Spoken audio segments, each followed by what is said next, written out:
Hello and welcome into my latest live broadcast. It is Thursday, the 21st of September, 2023.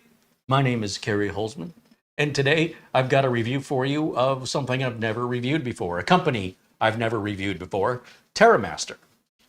This is a network-attached storage device, a NAS, which for some people will go over their head, and that's okay. Just keep watching, you'll get it. Or search Google for explanations. It's a relatively simple device you put on your network, primarily to share files amongst all the connected computing devices in the building, whether it's a business or a home, movies and music or files, documents, photos, on and on and on, whatever you'd want to share. Instead of copying it back and forth onto a flash drive or something, you just access it right over your network. You can even configure it to be your own cloud service. You could be your own Dropbox. You can be your own Google Drive. And it doesn't cost you anything more than a device itself and your existing internet connection. Okay, you can do a lot more than that, but that's just an overall gist of it. If when I say the word NAS, your eyes glaze over, relax. It may not be for you. It's okay. It might be for you tomorrow. You just might not be ready yet. I've been a fan of Synology NASs for a long time. Until recently. Synology is starting to act like a government agency, in my opinion. I can't figure out what the heck they're doing other than playing it safe, sticking with old trusted technology that has a higher profit margin and lower support cost, instead of innovating and advancing and leading the way in the industry, which is what they used to do. I don't know what happened at Synology. I don't know if leadership changed. I don't know if financial budget constraints are getting in the way of innovation, but they have become boring. I like Synology. I think they have the best operating system of any of the NAS options out there. I think it's far superior than what QNAP offers, what TerraMaster offers. I think they are the leaders in that space. However, they're quickly losing ground by continuing to use old, outdated processors and limiting their internet connection or their LAN connections to 1 gig LAN connections, which in 2023 on a brand new Synology model in 2023 using a 4-year-old Intel processor and 1 gig LAN connections is shameful for an industry leader. And I don't even understand how people are going along with this at the company. It's well past time. Everybody else, the ASUS store, the TerraMaster, QNAP, everybody's offering 2.5 gig with one exception, and that's Synology. You have to get their higher end equipment for that. And I've got to tell you, I wasn't that big of a fan of 2.5 gig 7 years ago or 6 years ago. It was too expensive and it just really wasn't used much. But these days, motherboards are coming standard with it. Routers are standard with it. It's all pretty standard. And even on NASs, with the exception of Synology, it's standard. It's 2.5 gig. So here we have this TerraMaster that comes to market. They're a smaller player. They're much smaller than Synology. And so they're a bit hungrier. They're going to offer you more value for the dollar. They're going to give you more than what Synology gives you and charge you less for it. But are they as good? Well, I'm going to determine that today. Everything's brand new in a box. I have not opened anything up to even so much as take a peek. So I'm hoping everything will be intuitive and clear. I'm hoping the TOS, the TerraMaster operating system, will be as user-friendly as Synology's. And I'm hoping maybe I'll have a new favorite. The reason I haven't been live the last couple of days is I've had some of my clients that have Synology NASs are complaining about the slowness. Understand that my clients are adding data to their network attached storage every single day. My one client has had the same Synology NAS since 2017. Now, it's not uncommon for a customer to have a NAS 10 or 15 years. Unfortunately for my customer, well, they don't have a lot of gigabytes of data. They have hundreds of thousands of files. We're talking about 500,000 files, totaling probably under 500 gigs, honestly. But they're adding about 1 gig a week pretty regularly to the NAS. I call it a server, but it's a file server, network attached storage. And after 52 weeks a year, they're adding 52 gigs of data. Actually, they're adding a little bit more than that because during tax season, they're adding about 6 gigs a week, thereabouts, during February, March, and half of April. So they're actually adding slightly less, I'd say about slightly less than 100 gigs, maybe like 80 gigs a year. After 6 years, they've obviously doubled, more than doubled what they had 6 years ago in capacity, data storage. And they're nowhere near running the limit. You know, they're still running some old 4 terabyte drives in a 4-bay NAS. These days, I wouldn't put a 4-bay NAS in. I'd just use a 2-bay NAS, put it in RAID 1. It's smaller, uses less power, and you have half the chance of a drive failure. Instead of having 4 drives that could potentially fail, you only have 2. So now, with drive capacities up to 22 terabytes, currently, you can go on Amazon, buy a 22 terabyte drive. The idea of needing a 4-bay NAS before was to get to capacities we needed. We can get to capacities we need on 1 drive. So we just buy 2. 1 drive mirrors the other one, it's hidden. So we get 2 22 terabyte drives. And the customer just has 22 terabytes with 22 terabytes copied in the shadows that they don't see. And if either of those 2 drives fail, you have your backup. Now, it's not really a backup. Backups need to be off-site. Backups need to be, you know, immune from fires and thefts and floods and accidental deletions and intentional deletions and viruses and ransomware and all these other things where your NAS won't do you any good as a backup. All right, so we still do backups. So I misspoke when I used the word backup. It's kind of like a backup, but it's not a true backup. All right, so customers have been, with Synology units, have been complaining they've been getting slower and slower and slower. So one of my customers has a Rackstation 819. Boy, I'll tell you what, I really screwed up when I recommended that. I've got 2 clients that have Synology rack stations. They have proper server racks, and they want a unit, a Synology unit, that slides into the rack and bolts in. It's the same. It's just the body it's put in it's long and slim versus something that sits on a desk. Well, because I did not get the 819 Plus, I've come to find out that this unit has no ability to upgrade the network. Some higher end Synologies, you can buy a $160 10 gigabit plug-in port, and now you'll have 10 gigs, which is backwards compatible to 5, 2.5, and 1. And it's an optional add-on for higher end, more expensive Synology units. But then Synology recently released their 7.2 update to their DSM, and that enables them to enable SMB3 multi-channel, which means you can use the 2 1 gigabit LAN connections that it has simultaneously. Well, that gets us to 2 gig, and it's all you have to do, except for 2 problems. One of my customers doesn't have any spots left on the switch, so we'd have to buy a brand new switch just to get 1 more port, which sucks. The other problem is they only enabled that feature on the Plus line, even though it's fully capable on the non-Plus line, because you can Google it and you can actually modify an INI file. Essentially, it's an INI file of the DSM, and manually plug in the configuration for SMB3 multi-channel to enable both 1 gig ports to work together at the same time with no further configuration required, giving you essentially 2 gigs per second or 2 gigabit networking, which is pretty darn close to 2.5, and I wouldn't complain, except, as I mentioned, one of my clients, they're using every single port on their switch. So we'd have to replace the switch. We don't go from an 8-port switch to a 9-port. You literally have to double the size of the switch and go from an 8-port to a 16, and we really don't have any place for it. So we're looking at replacing the NAS, and Synology doesn't offer anything for them.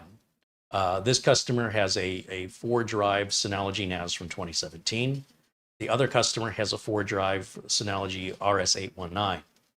So both customers they don't know each other, and they're both complaining about the same issue, which is delays. Or they're searching for files on the NAS, it's taking longer.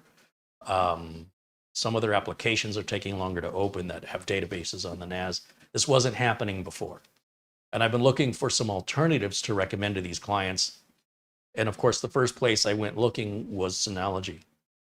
And you can imagine how pissed off I was when I found out that the rack station NAS that I just installed like 3 years ago has no support for SSD cache, no support for 2.5 gig networking, no support for SMB3 multi-channel, and no support for, missing one thing, SSD caching. SSD caching, network port upgradability. And you can say, well, that's my fault for not doing my homework, but I didn't know. I had no idea. I wasn't paying attention to whether or not the Synology model had the little plus. To me, that was like 6 of one, half dozen of the other. And not only that, you couldn't have told me back then that in a couple of years, Synology was going to release an update where they enabled both of those 1 gig network ports to work simultaneously using SMB3 multi-channel only for the Plus models. And you couldn't have told me that my clients were going to start complaining in 2023 when they were totally happy when their data sets were smaller back when the units were installed. So now, how long should a NAS last? Depends how much the company's growing. So I have no choice. Synology has tied my hands on this. And despite my loyalty to them, my own loyalty is causing me to work harder, and it's inconveniencing my customers. So I have no choice, since Synology isn't offering me one, but to look at ASUS Store, to look at QNAP, and to look at TerraMaster. Why am I looking at TerraMaster today? Because TerraMaster is the one that reached out and said, would you be interested in reviewing our latest new 2-drive desktop NAS model? And I said, you couldn't have asked at a better time. You're solving a problem for me. You're helping me evaluate competitors of Synology and perhaps move my loyalty to the hungrier, harder working, but more value from the underdog. TerraMaster is clearly the underdog between Synology, QNAP, and ASUS. They've got to be smaller than those other three. And so their pricing is more aggressive because if they charge the same, why not go with the name brand, right? So they're going to give you more and charge you less for it so that you'll give them a chance so that maybe one day TerraMaster will be the lead dog. That's what we're hoping for. Well, hope for the best. So I said, okay, they're going to send me the NAS. And what TerraMaster has sent me is a brand new, recently released F2-223, which, if I share it with you on their website here, looks like this. This is the TerraMaster website, and you can see it's the link for the TerraMaster website as well as the Amazon link are in the video description below today's video. And you'll see they're talking about how they're using the Celeron N4505 dual core processor with up to 2 gigahertz, turbo frequency at 2.9. It's got an integrated graphics card, which means that this can, well, like the ASUS Store, you can run your Plex server and run your media files right through your NAS directly to the back of your television or your computer monitor. The NAS doesn't boot up to a boot screen, right? The NAS, you still have to control that through a web interface. So it's not a mini PC, but you can configure the NAS to output your video files to its HDMI port specifically, and you'll be controlling the NAS through a computer or some other means that you would have to control the NAS and have it decode or encode your video files using the NAS processor, not your computer, taking the load off of it and outputting that right to the television. The Synology units I've seen don't have that. Let's see. It's equipped with two 2.5 gig Ethernet ports, 2 of them, the speed of up to 283 megabytes per second. And a 4 gig, it's got 4 gigs of DDR4 dual channel memory expandable to 32 gigs. Moreover, the storage is internally installed with 2 M.2 NVMe slots, which accelerates SSD caching and doubles the storage efficiency of the disk arrays. The F2-223 comes with various functions, including file storage, multimedia management, backup, cloud drive, synchronization, remote access, 4K HD video transcoding, and it's also available for home file backup and multimedia entertainment. Now, the SSD caching is likely what both of my clients really need, and neither of them have it. And they didn't need it until recently. This tells you a little bit about what they're calling their hypercache and how it works. And I do believe this would have solved my customer's problem. And with as cheap as SSDs are, what a shame that Synology didn't include this on all their models, quite frankly, instead of restricting it to specific models. They're a la carting everything, unfortunately. And now you'll see we've got on the back of this TerraMaster, we've got the two 2.5 gig interfaces. We've got two USB 3 ports. We've got our HDMI port. We've got a fan that kind of sticks out, but that's okay. We're not going to see it anyway. And we've got our barrel style power connector here. They've got a new version of their TerraMaster OS, which is now version 5. They call it TOS 5. It adds more than 50 new functions and 600 improvements compared with the previous generation. The new features meet more business requirements, as well as significantly improving response speed, security, and ease of use. It can work as a home data center. This can go on and on. I'm not going to read all of this to you. You can go here and read through this at your convenience of what interests you. You can be your own Spotify. You can be your own Netflix. Docker. It's got a Docker manager, so you can run container files if you're into that. They're working hard to improve their security because the smaller brands do tend to not be as secure as the bigger brands. QNAP had a problem with this that they've since addressed. Now, they've got a 2-year warranty. They have a service policy that provides replacements within 2 years and offers worry-free quality assurance through real-time online customer service. They also have a professional technical forum, an online user guide, and technical service mailbox. They also provide remote troubleshooting if needed. Okay, so there's a lot on the table here. And if we look over at the Amazon page, look at the price. That is about $40 less, I think, than Synology's offering that is 1 gigabit networking, not 2.5 gig. And no SSD caching option. So not only are they charging less, they're giving you more. I also think the Synology only has 2 gigs of RAM. I'm not sure how the processors compare. I think the Synology processor is older. Not that the N4505 is all that new. Okay, so you can drive yourself crazy comparing everything to everything. At some point, you got to, pick a lane. So I wanted to put some drives in this. Now it says the maximum drive you can put in here is 20 terabytes, but I believe they said that because at the time they wrote it, that was the biggest drive you could buy. But now, not only can you get a 22 terabyte NAS enterprise grade internal hard drive, you can get them renewed, basically refurbished. At the time, when I bought these, they were $309, I want to say, or $319. I didn't pay $350. But it was about $100 less than a brand new one. So 22 terabyte drive, brand new, is about $100 more. Let me see. We have the new ones listed. This one's renewed. And it's like, well, can you trust a renewed drive? Well, one way to find out. We're going to put this in a RAID 1 configuration. So if either drive fails, Amazon does cover it under their warranty. It's sold through Amazon by Amazon, refurbished or renewed by Amazon. And the reviews on it look good. Everybody's saying it works just like any other brand new drive would work. And let's see if I type in 22 terabyte.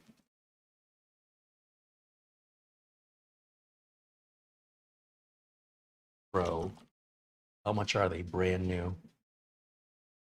409. Yeah, so it was $309. It was $100 cheaper to buy the renewed one.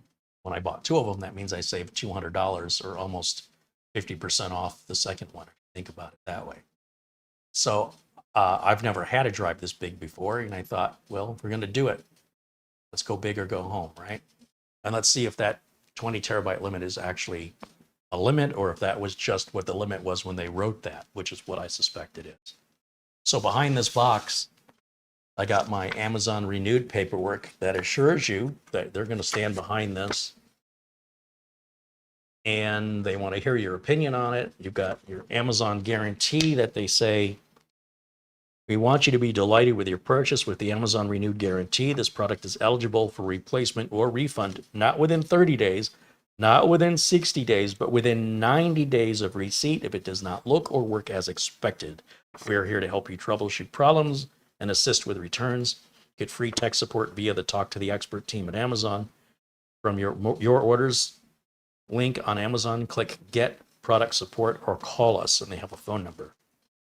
They mentioned that buying Amazon Renewed products makes a difference. Your Amazon Renewed purchase extends the lifetime of this product and reduces electronic waste. Now, granted, when you buy a brand new unit, you're going to have multiple years of warranty from the manufacturer. And I don't know how they do this, but they have physically changed the label on the drive. This doesn't even have the same label as a new drive. So I don't know how they're taking the old labels off. And I don't know what refurbishing or renewing these drives includes. For all I know, they could have just been returned items that a customer mistakenly ordered. So you'll notice the label on this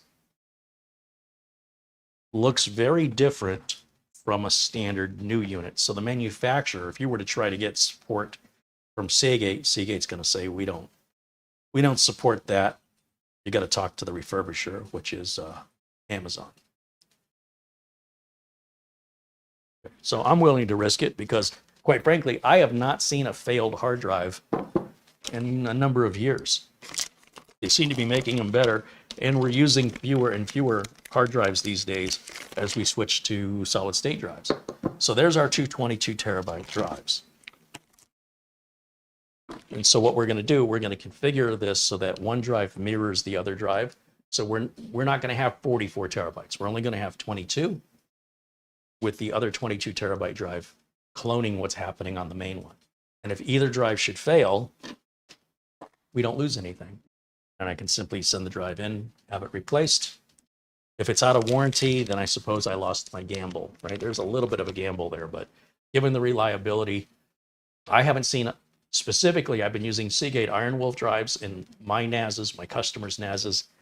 I've got to have 20 of them out there easily. And never has one gone bad. Never, ever.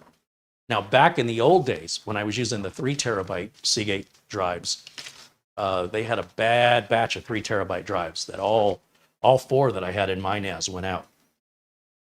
Not at the same time, but they all went out. So, yeah, if I see a 3 terabyte drive, I still have PTSD about it. Speaking of data loss, I want to mention $300 data recovery. Brian Cometa is the owner. He started this company in 2007, and he called it $300 data recovery. I said, Brian, man, you can't change the name of the business. I mean, you're going to have to change the name of the business in order to keep up with the times, right? Your rent is to rent the building or lease the building. That costs more in 2023 than it did in 2007. What you pay your employees costs more in 2023 than it did in 2007. So naturally, you can't charge $300 anymore. And he says, yes, I can. But we limit it based on the size of the drive now, because drives are getting bigger and bigger and bigger. The data recoveries are getting more and more complex and taking more and more time to recover. Obviously, the amount of time it would take to recover 22 terabytes versus 500 gigs is significant. It's about 43 times more labor intensive to recover 43 times more data than 500 gigs. So I'm impressed that he still maintains the $300 base price years later. He's the highest rated data recovery company on Yelp on the planet. I hope you never need to use data recovery services. I hope you make backups. But I know most of you aren't going to. And I know most of you live in a delusional world where you think it's not going to happen to you because it hasn't ever happened before. When it does, not if, when it does, and now you're freaking out because you just lost everything. You never saw it coming. You never expected it. Everybody who's ever lost data, regardless of how they lost it, One thing they all have in common is they didn't expect it. I get so angry when I hear people say, oh, I'm about to do an upgrade or I'm about to do this, so I'm going to back up my computer first. That's the dumbest thing I've ever heard. Let me repeat, that's the dumbest thing I've ever heard. You don't back up your computer because you're going to do something. You back up your computer because you don't know when it's going to happen. It's so stupid in my mind to go, well, I'm not going to put insurance on my car because I'm only going around the corner. But when I'm going to take that long road trip, I'll put insurance on it then. Like you think the odds are greater you're going to get into an accident on a road trip? Most accidents happen close to home. So when I hear somebody make it out like, oh, it's a special occasion for me to back up my computer, it angers me. You don't know when your data is going to go. And you don't know why it's going to go. Maybe you get a power spike 2 seconds from now, everything's fried, it's gone. Maybe you accidentally delete it. Maybe you clicked on something you shouldn't have clicked on and now you got a virus or ransomware. Maybe the drive just failed. It's been working fine for 25 years. It's not going to work fine forever. You're not going to live forever either. I never get sick. We just still die one day. And you are going to need data recovery one way or another. The question is, do you want to be proactive so that when it happens, it's not a big deal to recover? Or do you want to be reactive and freak out, have all this anxiety, pay all this money? And by the way, $300 data recovery is about 75% less than what literally any other data recovery company charges. Try it sometime. Look around. Don't take my word for it. Pretend that you have a drive that's failed and you need to recover it. Start sending some emails and making some phone calls and getting some prices and turnaround times. Nobody's faster, nobody's cheaper, and nobody's higher rated than $300 data recovery. I hope you never need them. He should not be in business. I even asked him point blank, if everybody made backups, how would you sustain this business? He said, I couldn't sustain this business if everybody made backups. So you're just doing it to yourself. So don't make your backups. I don't care. And when you need your backup made for you by a data recovery company who may not be successful and pay out the wazoo for it, I hope you choose $300 data recovery because they're going to do it faster. They're going to do it cheaper than anybody else. But if you just back up your data, it would never even be an option on the table for you to have to consider. You choose to be proactive or you choose to be reactive. Makes no difference in my life what you want your stress levels and expenses to be. I get really angry about it because people get really worked up when they lose their stuff. Like they become emotionally distraught. They're very difficult to try and calm down. They're freaking out. And the more you freak out doesn't increase the odds of your data coming back. You can freak out as much as you want. I mean, I've had customers literally say to me, I tell them it sounds like your hard drive has failed and you're going to need data recovery services or restore from a backup. You need to restore from backup. Well, I don't have a backup. Most of the time what I hear is I don't have a backup. 9 times out of 10, when I say just restore from your backup, it's no big deal. I don't have a backup. I never knew how to do it. Okay, well then you can send the drive in for data recovery. That can cost thousands of dollars and take weeks. I know of a place that can save you money and do it faster, but you're still looking at, it starts at $300. I've had customers say, but I have pictures of my only pictures of my grandson. My only pictures of this once in a lifetime vacation are on there. I don't have any copies. I'm never going to go on that trip ever again. I'll never be in that place again. Okay, I don't know why you're telling me this. What do you think I'm going to say to you? Oh, well, in that case, I guess I can get your data back. I still can't get it back. I don't care how tragic it is. It was your fault. You didn't back it up. All right, so I know I sound cold about it, but I'm tired of it. Been in this business over 30 years. Nothing has changed. People have not gotten any smarter. They live in a delusional state of denial, and they think it's never going to happen to them until it happens to them. And then they freak out, and that stresses me out. It raises my blood pressure. I got to deal with them. right? That's my job.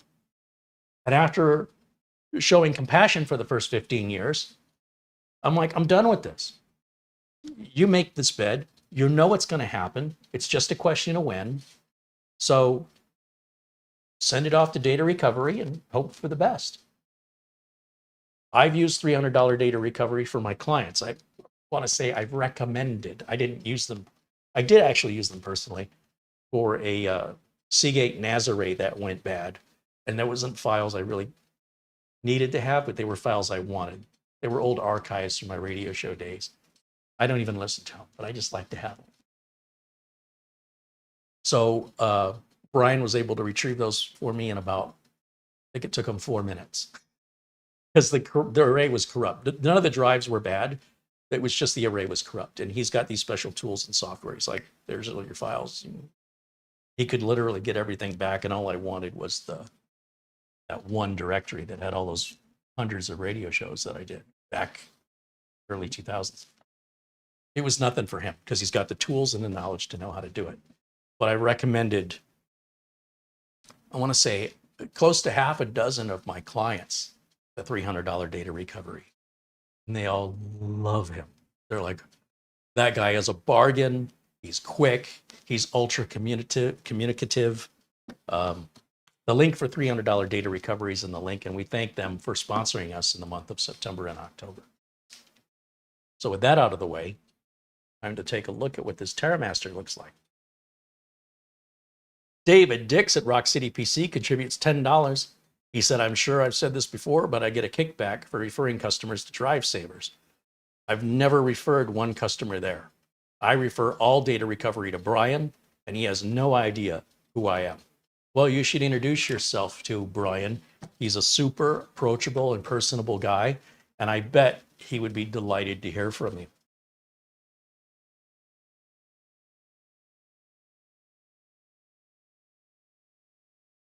Thomas Backenstow says, does it matter how hard you use the PC? I don't know what that means. If you're putting your computer through a lot of resource-intensive tasks on a regular basis, it's doing what it's designed to do. If you're overclocking or overvolting the computer and going beyond its engineering standards, obviously, there's no guarantee what could happen. Anything's possible. But as long as the computer's running within its operational range, doing what it was designed to do, regardless if you're doing one thing at a time or 100 things simultaneously, it's all within the computer's ability to do that. It doesn't wear out. I remember I was on a road trip with my father, and we were in my Mini Cooper, and we were driving across the country. And the weather was a bit humid, and it was a little warm. But putting on the air conditioning made the car too cold. So what I did was I rolled the window down and I turned the air conditioning on. And my father, being my father, said, why do you have the air conditioning on if the window's open? You're letting all the air out. I said, Dad, there's not a limited supply of air conditioning. It's just going to make more.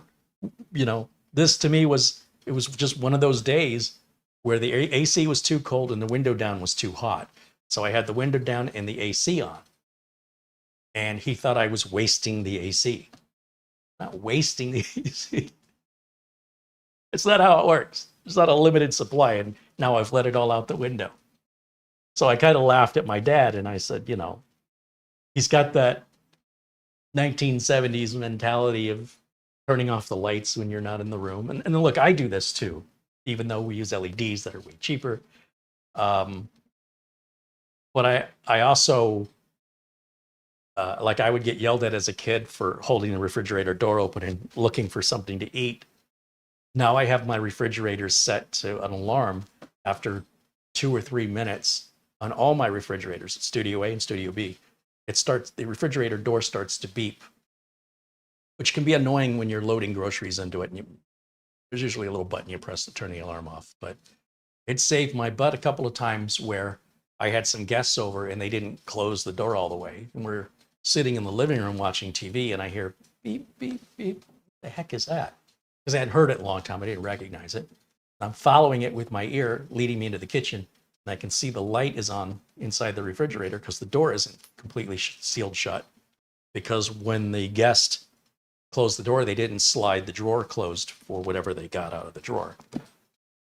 So that refrigerator door wasn't open more than an extra 60 seconds, I would guess, maybe 2 minutes. And I'm not worried about the electricity costs so much as the food in the refrigerator getting warm and spoiling. So in any event, no matter how hard you use the computer, you don't use it up. You're a casual user or you're a power user, as long as you're not abusing it in the sense of overclocking or overvolting the computer, no, it has no difference. Now, if you're doing a lot of wear and tear of input, output, IO of data on a drive, like there was a cryptocurrency called Chia, and it would wear out SSDs. It would write to them so much so quickly, it would wear them out. And it'll wear out a hard drive. So hard drives have a rating called mean time before failure, MTBF. And every hard drive will have an MTBF rating of approximately how many hours of usage, on average, it should last. So whether that usage, it's not dictated as to whether that usage is just powering it on and it's idling, or it's running. The mean time before failure remains the same regardless. So no, feel free to use your machine as much as you want. You're not wearing it out. Just like me rolling the window down, I wasn't wearing out my air conditioning. Fair question. Appreciate the question. Peter VZ with a €1 contribution. Thank you, Peter. Hello, all my friends in blue joining us today. I have turned DVR mode off because I'm sick and tired of people watching 20 minutes behind and answering questions or asking questions about something we did 20 minutes ago. And then it puzzles me. I'm confused. Why are they asking this question? Sometimes I don't understand that they're asking about something that happened 20 minutes later, 20 minutes earlier. It's like a random question that's unrelated to anything we're talking about. So by turning DVR mode off, it forces everybody to watch the same moment live. When the video is done being live, then you can fast forward and rewind it to your heart's content. All my friends in blue, thank you for joining. All my members, thanks for hanging out with me. Gordon in the chat says he has a TerraMaster D5300C and it's got 5 drives in it for his Plex server. He says, I've had it a good few years and I can't fault it. Oh, that's great. If you had experience with a TerraMaster, I'd love to hear about it. This will be my first time.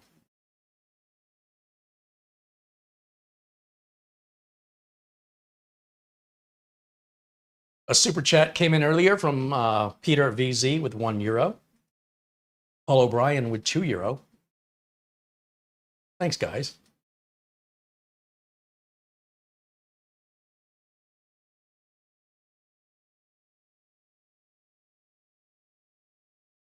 Yeah, you should totally reach out, David Dix at Rock City PC. You should reach out to Brian at $300 Data Recovery. I think that's his email address.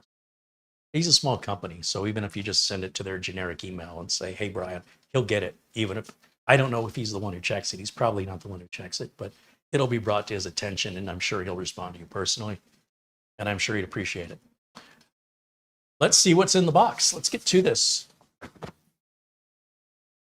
I'm kind of excited. What I'm thinking of doing for one of my clients, the one that has the Synology rack station, I think I might go there and set this up when we're done with it here. If everything's good, and I think it will be, I think I'll copy everything off of their NAS onto this NAS and shut their NAS down. And those employees won't know I've changed anything. This will get the same IP address and the same network name. So all their map drives, when they click on it, will just go to this instead of the other. And then I'm going to ask them if they find it to be any faster. If they say yes, then I'm going to recommend we upgrade the NAS. They're going to want a rack-mounted NAS. They're not going to want something like this that sits outside of the, or sits on top of a piece of equipment. They want it to slide into the rack. I realize we could also just buy a shelf that goes in, because the rack is like 6 feet tall. We could buy a shelf that goes in the rack and set this, but they They're very much about appearances, even though that is a locked room that all the networking equipment is kept in.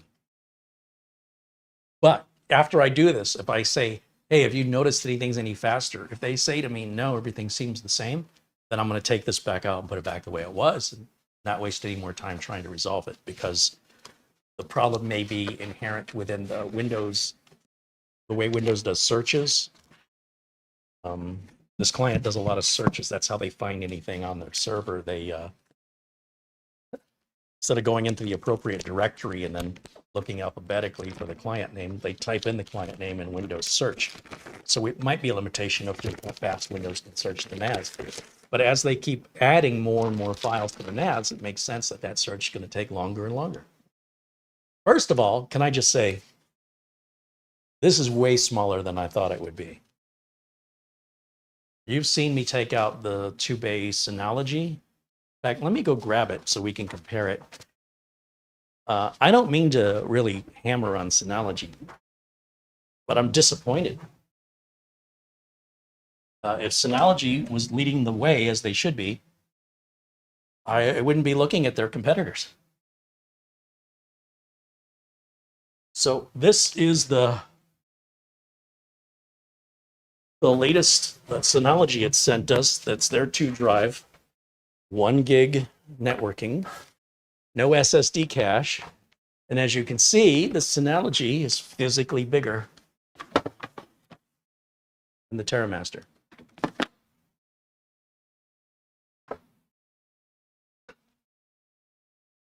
They're almost exactly the same length when you add on this fan here.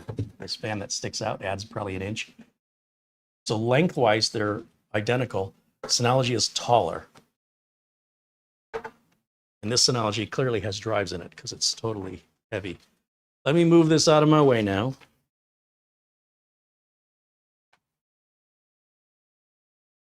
TerraMaster's like, are you reviewing us or are you reviewing Synology? I'm trying to make my viewers aware who don't have either one, what the potential value is in the TerraMaster. Because TerraMaster is the underdog, they've got to work harder to earn your business. Once you've established yourself as a name brand, companies like Apple and Sony charge top dollar because they put their name on their equipment. Smaller companies have to work harder and charge less in order to entice you away. So they've got to make it a big enough value proposition that it'll pull your loyalty away, and hopefully you'll have a good experience and establish a new loyalty to a smaller brand. Greg M says, don't use Windows search, use Void Tools Everything free search app. Huge difference in speed. I appreciate that tip, Greg. I was gonna recommend Copernic, but that's a paid app and we'd have to put it on every single PC. So maybe drop me an email if you don't mind with a link to that and I'll look into it. It might be a good solution for this customer. So 2 customers, 2 completely different businesses. One that's running applications like this tax software called Drake. Drake's getting slow and sometimes unresponsive to open the database on their NAS. They have the regular 4-bay Synology that's a desktop NAS that's from 2017. The other client, the one that does the searching all the time, they're a law office and just recently put that RS-819 in there. I can't believe that I didn't think about the future of how we were going to upgrade it, because this thing is not upgradable at all. So anyway, if that Void Tools does the trick and it's free, maybe we don't have to replace the NAS at all. That's the only problem we're having for those folks. Okay, in the box, the only other thing in this TerraMaster box, we've got standard Ethernet cable here, a standard power brick. Now, I got to tell you, I'm not a fan. This is really common with smaller companies where they don't put their name on the power brick. And since the end connector is so common, a lot of mini PCs, Bluetooth speakers, a lot of things use these barrel connectors, but rarely are they the same voltage, amperage, or polarity. So this, for example, is a 12-volt output and 4 amps. That's pretty beefy. But it doesn't say TerraMaster on it anywhere. So what I do is I will grab a label maker and I will print out TerraMaster and I'll stick it on there, because if these two items get separated, how am I supposed to know this goes with that? It'd be nice even if TerraMaster included a sticker. See, we've got stickers in here that said TerraMaster for us to stick on here. That'd be a nice touch. We've got some documentation. We've got some screws for 2.5 inch and hard drive and SSD, 2.5 inch. You don't need the screws for 3.5 inch. Some more documentation, quick installation guide, a big yellow warning card about strongly recommended to use the officially supported RAM sticks from TerraMaster, otherwise the device may not work stably or correctly.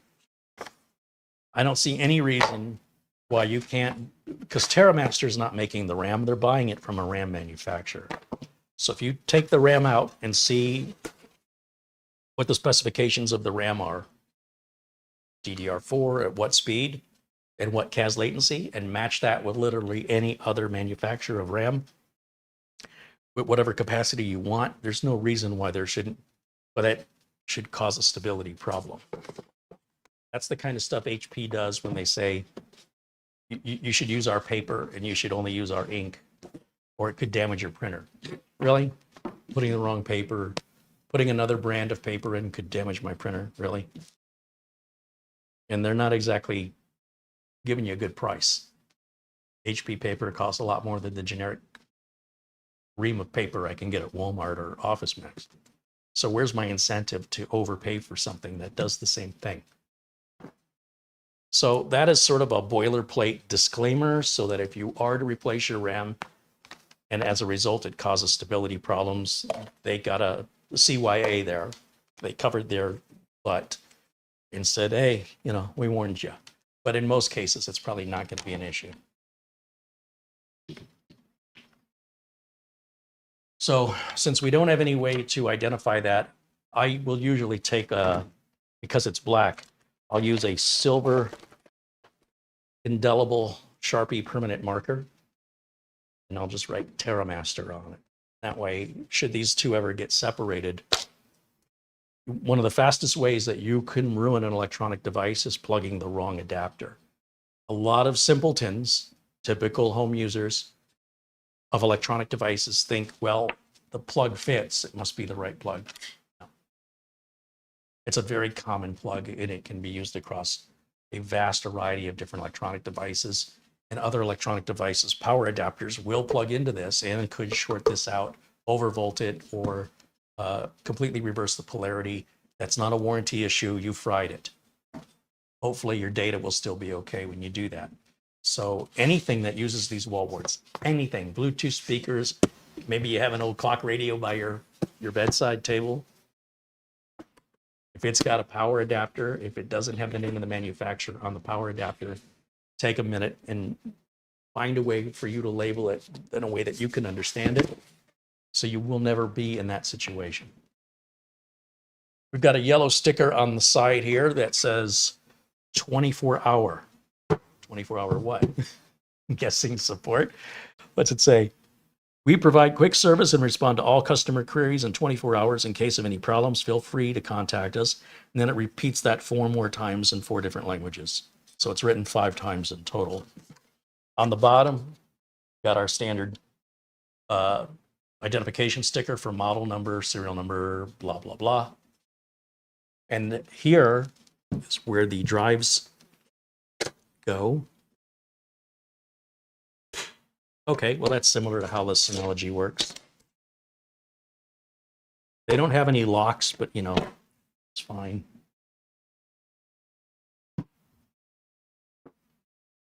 And this looks exactly the same as the Synology drive sleds. If you notice, if I bring this up to the camera, you'll see we've got an arrow that's engraved right where my finger is there. What that tells you is this piece comes off. You see the nubs that stick out? We're going to put the drive in there, and when we push this back in and click it in place, that's why we don't have to use any screws. There's one of these rails on each side. So we'll take both rails out. We're going to orient the drive so that the connectors face the open area here. Having the connectors face the front means we'd have no way to connect anything, right? We're going to set the drive in, push it all the way to the front of this drive sled, and then with the arrow facing the front of the drive sled, line it back up.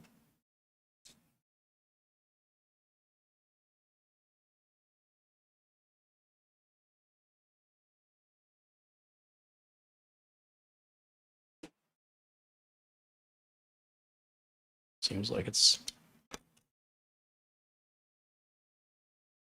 That's interesting. There does seem to be a difference between the left side and the... Well, maybe not.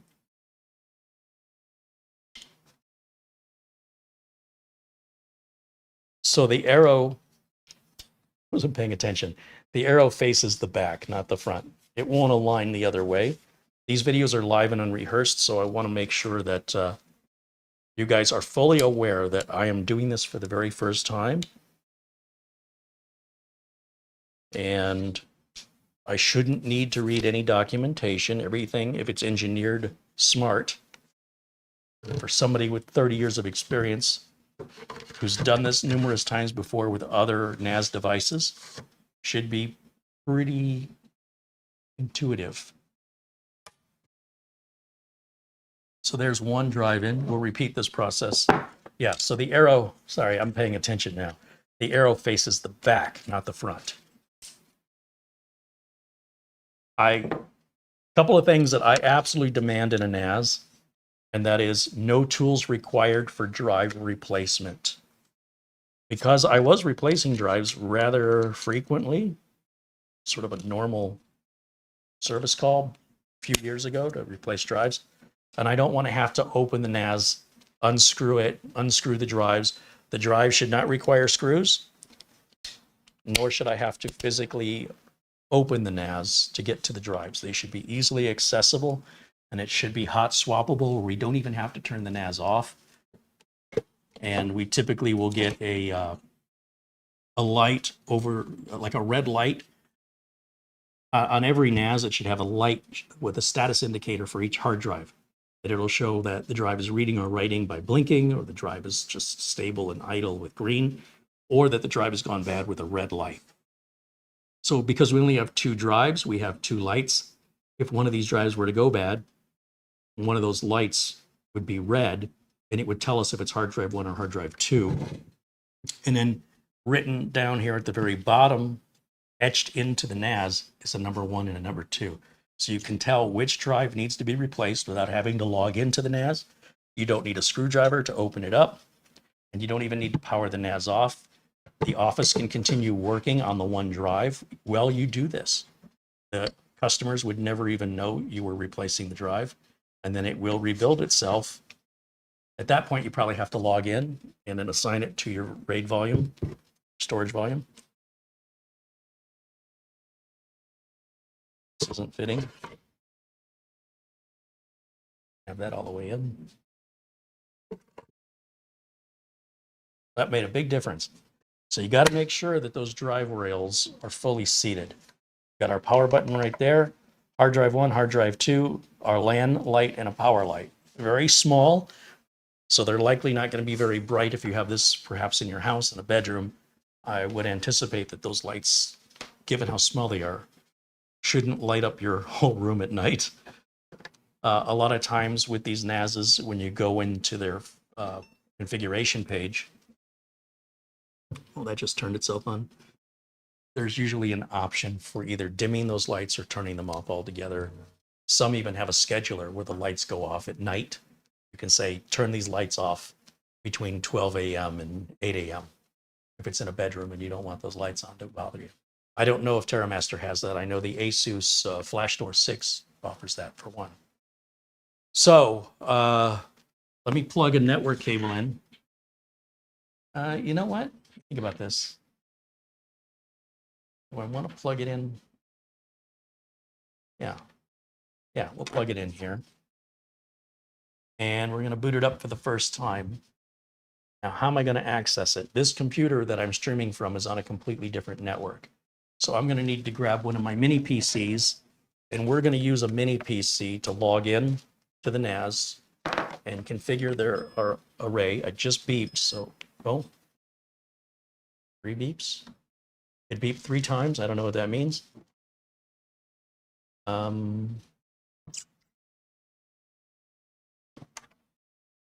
Let me do this. That there. I'm going to give this power. Bring it over here, I guess, so I don't have to run the cables as far. I need to give this power, so plug this in. This hasn't been turned on in a while. It's probably missing some updates. I need a keyboard, a mouse.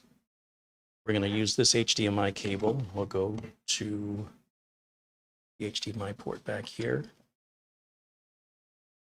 Oh, and I'm going to need a network cable to run back to the router.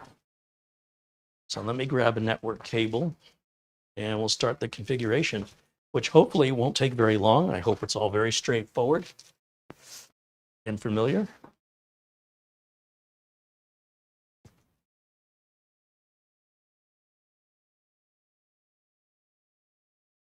If you're familiar with TerramasterNas's and you see me misunderstanding or missing something, please speak up.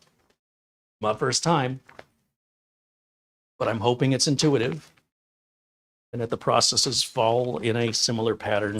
Sort of like a CPU cooler, right? Now, when you install one, you kind of should know how to install any of them. Even though their mounting techniques may be different, they all share a very common foundation, and we understand what they're trying to accomplish. So we understand essentially how it's supposed to mount. It's just which screws and what order of brackets we put on, or the shape of those brackets vary from manufacturer to manufacturer. All right, we're going to plug this in here. And then I need the keyboard and the mouse.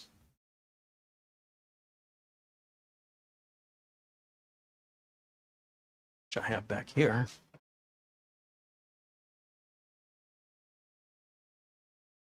And I'll just use one of these USB ports back here. And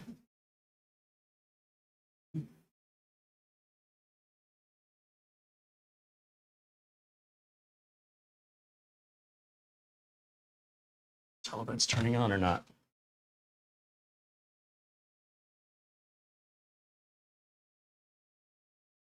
Let's go to my HDMI input. Oh yeah, I suppose that did turn on, didn't it? And I'm gonna go full screen on that so I can see it. All right, so this still has the software from the last thing we reviewed here. Now, in theory, we should not need any software to find the TerraMaster. There will be a login.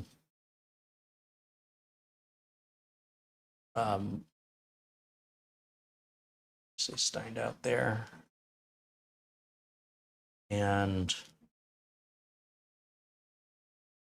don't know what the login is on TerraMaster. What did I do with the documentation?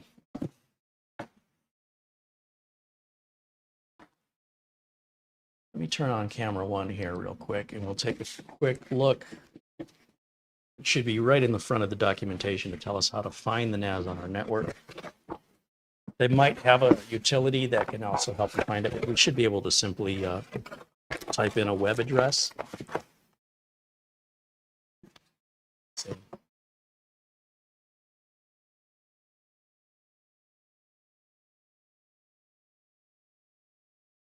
Those are the wrong glasses. Those are my real close-up glasses when I'm doing really fine work.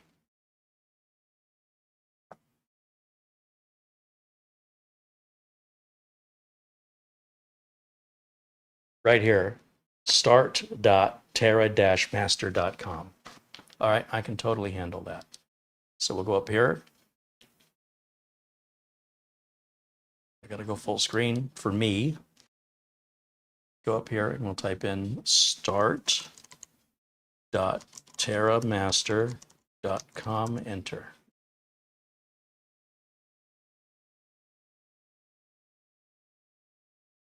Well, unfortunately, that is taking us.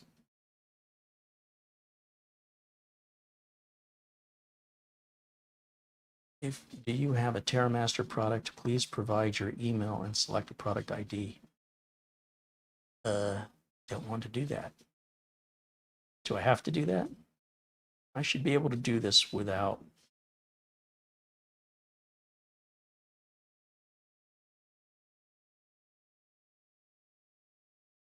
Let me think. Let's go to support.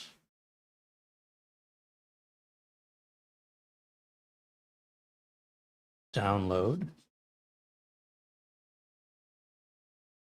F2-223, and let's see if they have a little software utility that'll find it for us.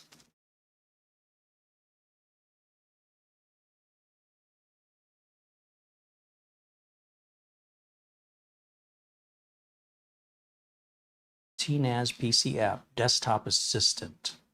I'm going to guess that's what we want. It's kind of big though. Mac, Ubuntu, installation package.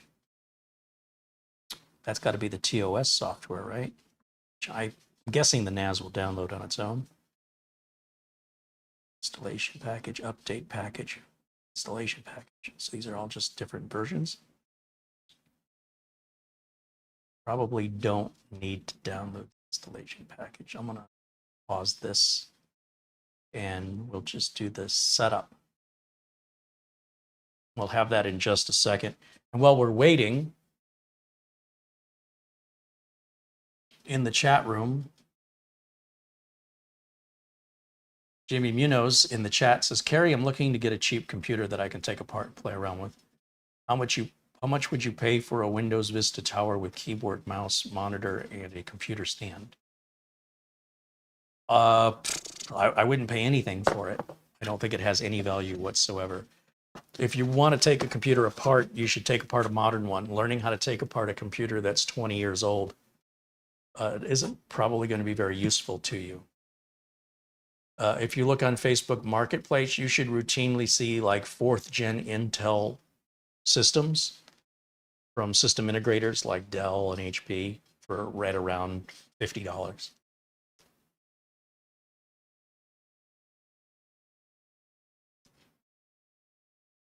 Dwayne Blackwelder said, you said start-terramaster.com with your address line. Oh, did I type it wrong? Yes, I can. Start.terra-master.com. No, it's still the same thing.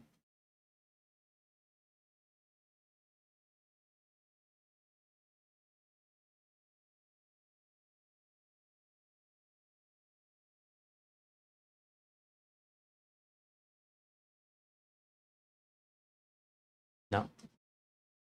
It's taking me to the website. All right, now that we've downloaded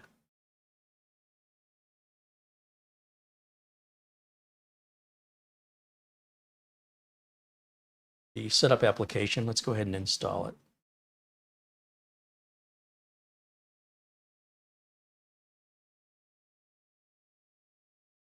Bull142 pops in the chat, says hello. Welcome in, Bull142.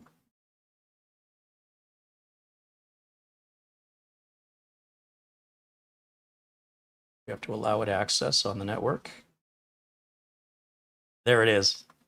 So this is essentially like the Synology Assistant or the ASUS Store.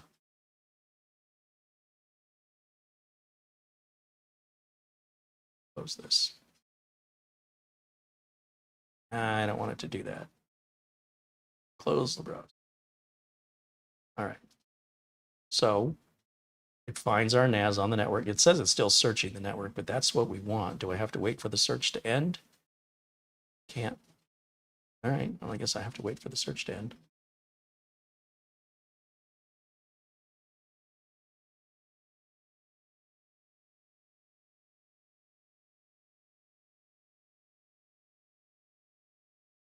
This does have a wake on LAN feature, which I never use those, but it's interesting to know that it's there.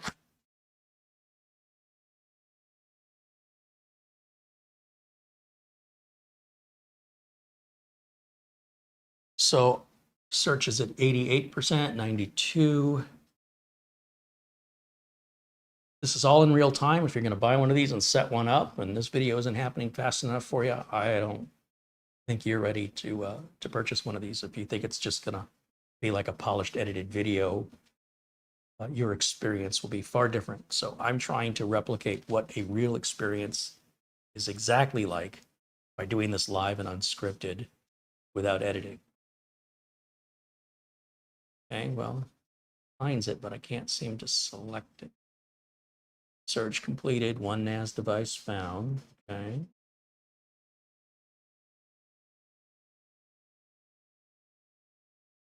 Back. Question. But it really likes taking them back to their site.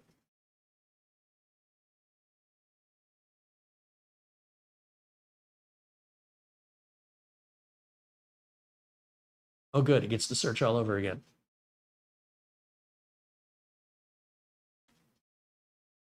So about 12% it finds it. I double click it. How do I open that? Well, I guess I can just type in the web address. I don't know why. I should be able to right click and choose open or double click, but I'm too impatient. So 192.168.1.134. I just need to type that in. 192.168.1.134. And that should loading the bootloader from server. Oh, well, that may be a reason why it's not letting me double click it. It looks like it's installing the TOS software. We can't do anything until that software is installed. And the software needs to install on a drive, right? So since it doesn't come with any drives, there we go. Initialization, TNAS. There's our IP address that's assigned. Only one LAN port can be connected during initialization. Please keep your NAS device connected to the internet, otherwise you cannot install the TerraMaster operating system online. You'll need to download the TOS installation package if you want to do it manually offline. Well, we're going to keep it online. Let it do what it needs to do. Warning, using an incompatible desktop hard drive or an unhealthy old drive is likely to cause a slow response, drive drop, system crash, or RAID crash from your TNAS. This may lead to data loss. Then they have a hard drive compatibility list, which I'm not interested in. I'm just going to go next. How do you want to initialize your NAS, default or custom? I'm going to choose custom. Default adopts the default config, which is relatively simple and fast, and it's suitable for ordinary home users. This option requires your NAS be connected to the internet. You know what? I think let's just do default with it. Data on drive 1 and drive 2 will be deleted. Well, of course it's going to be deleted. First of all, they're brand new drives, so there's no data on them. But secondly, anytime you initialize a NAS, it has to delete the drives. So that's common sense. All right, we're going to begin the install. And while that's happening, we can go back over to camera 1, and I'll put myself in the corner so we can keep an eye on its progress. Keeping in mind that the internet connection I've got this plugged into is only like 30 megabits per second. It's pretty slow. So likely this won't take as long for you if you have a better broadband connection than I do. In the meantime, let me take a look here at the chat room. And again, I'm happy to address any questions you have while we are waiting on things to happen. Try and make the most of our time here.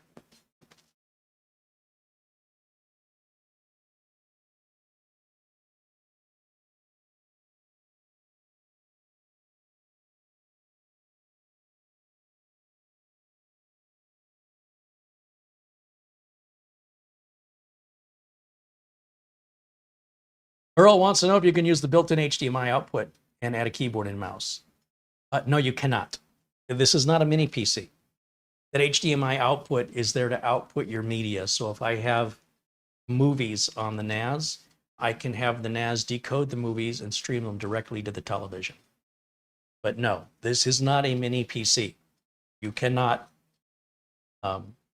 use it as a mini PC. You can use it as a media server. So whether or not it will accept a keyboard and mouse, I don't know, but it doesn't boot into an operating system to a monitor. It boots into an operating system that's web controlled through a web interface. That's pretty much the same with all NASs.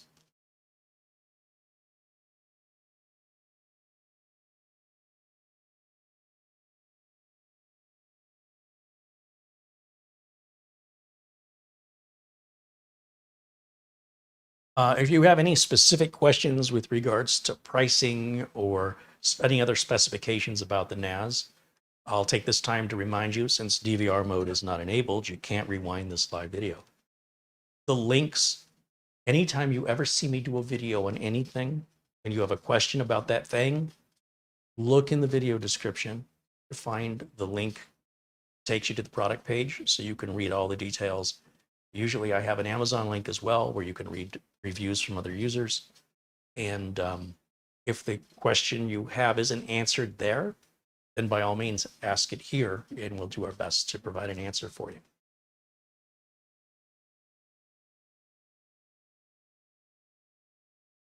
Bikeman wants to know, if someday I was to purchase a NAS device, what is the ideal place to put it? The gateway modem is downstairs, and I have a gaming PC that's wired with a flat Ethernet cable to the modem. You can put it anywhere you want it. If you have children around, I would suggest keeping it out of their reach. I would avoid putting it somewhere where, like a table where there could be drinks that could get spilled on it. I typically, for my clients, put it in a locked wiring closet. For myself, I typically keep it next to the router. But it's really up to you. It doesn't really matter where it's located. It just kind of depends if you're going to put it somewhere where it could be knocked over or damaged, spilled, et cetera, et cetera, et cetera. You have to decide. It's like asking me what drawer you should put your socks in. I don't care what drawer you want to put your socks in. Doesn't matter.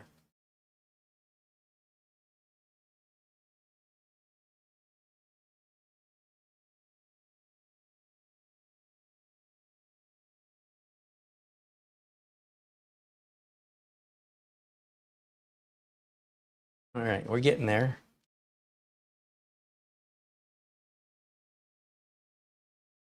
Thomas wants to know, why would a home user need this? Well, most home users I know that have these are a number of different reasons, primarily for media.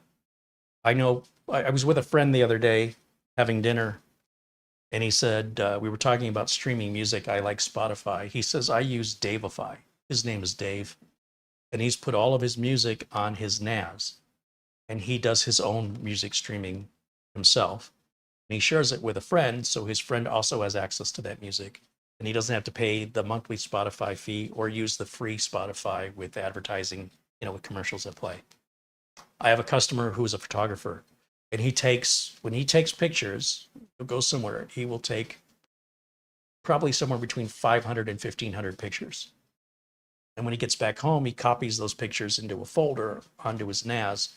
He's using very expensive camera equipment. The pictures are very large, and he's got hundreds of thousands of photos.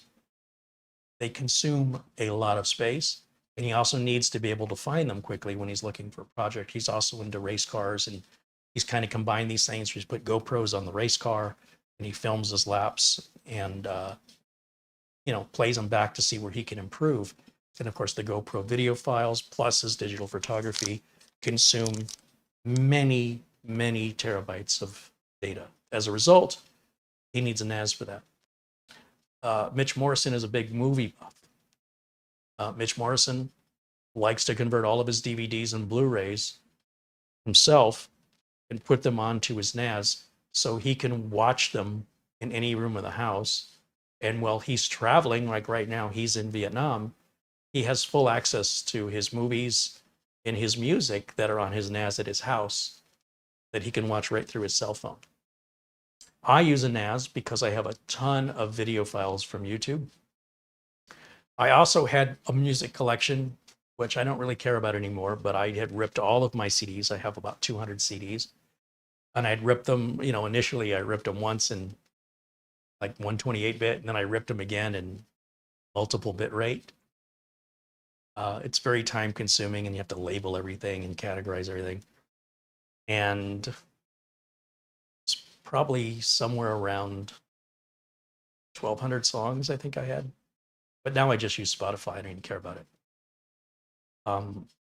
Whenever I go on vacation, I'm primarily taking a lot of pictures with my phone these days. Even though I have some nice cameras, they're kind of heavy to lug around. And the pictures on the phone are imperceptibly similar in quality. So I can't just keep them on the phone indefinitely. If anything happens to the phone, if I lose it, drop it and break it, spill something on it.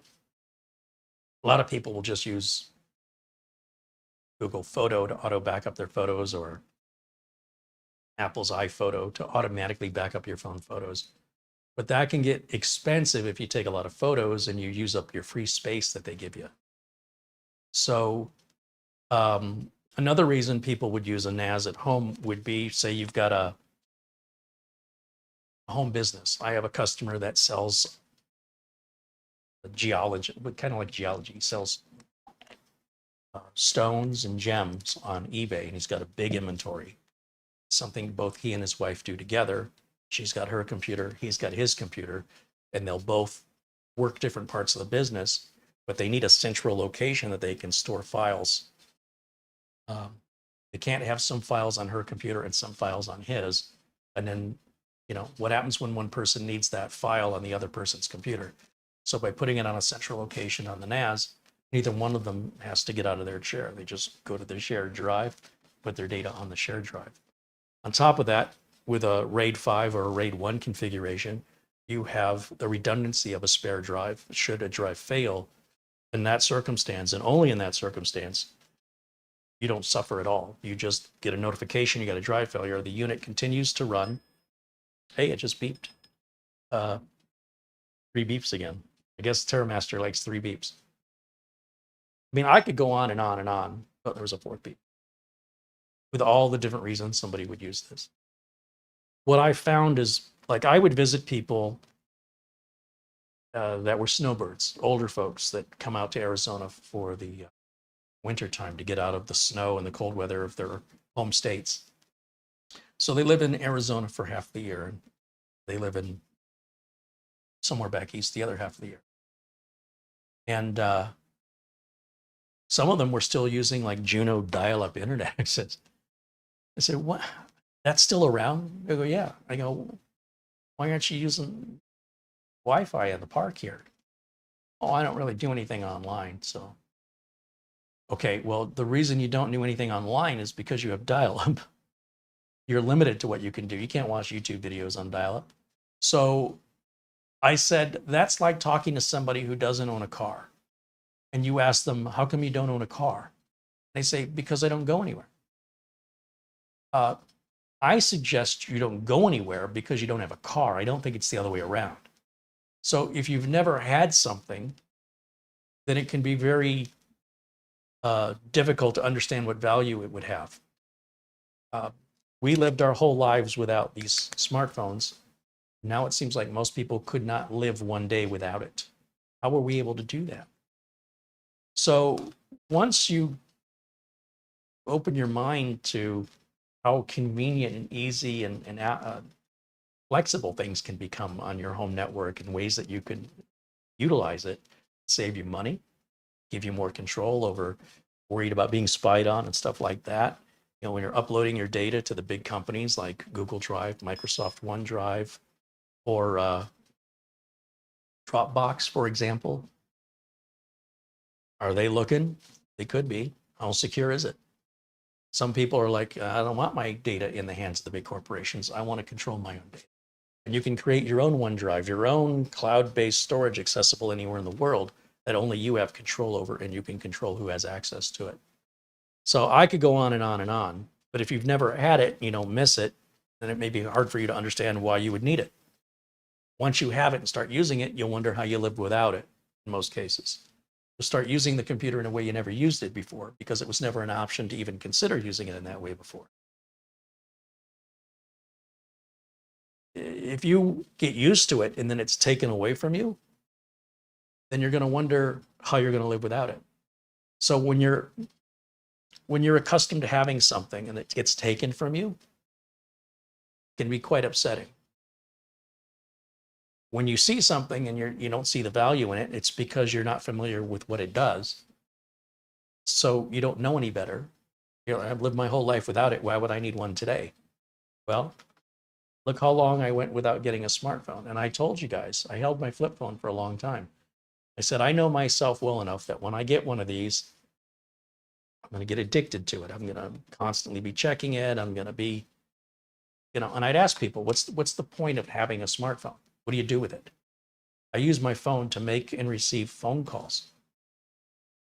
Well, a lot of people back then when smartphones first came out, they're like, oh, well, I use it to check the start times of movies. You'd be surprised how many people use that as an example. How often are you guys going to the movies? I just go on the website to the local theater and see when the show times are. Yeah, but you can do this while you're out and about looking at your phone. I'm like, yeah, and the screen's this big. What else do you use that for? Oh, watching movies. Watching movies. On that little tiny screen, you're going to watch, what, Lord of the Rings, a big multi-million-dollar, massive investment, special effects and sound design and costumes. I grew up as a teenager in the 80s, where the biggest TVs were like 25 inches unless you could get like a DLP projector. Only rich people had those. We want the biggest screen. I don't want the screen small. Now, if I live somewhere like New York or Boston or Chicago where there was a lot of public transit, and I'm sitting just staring out the window waiting to get to my destination, hey, I could see using my phone to entertain myself, keep myself preoccupied while I'm standing and waiting. But what were we doing before the phone? Reading books, magazines, newspapers, listen to music on our Sony Walkman. Somehow we made it through. But will we go back to that? Probably not. All right, what does it say?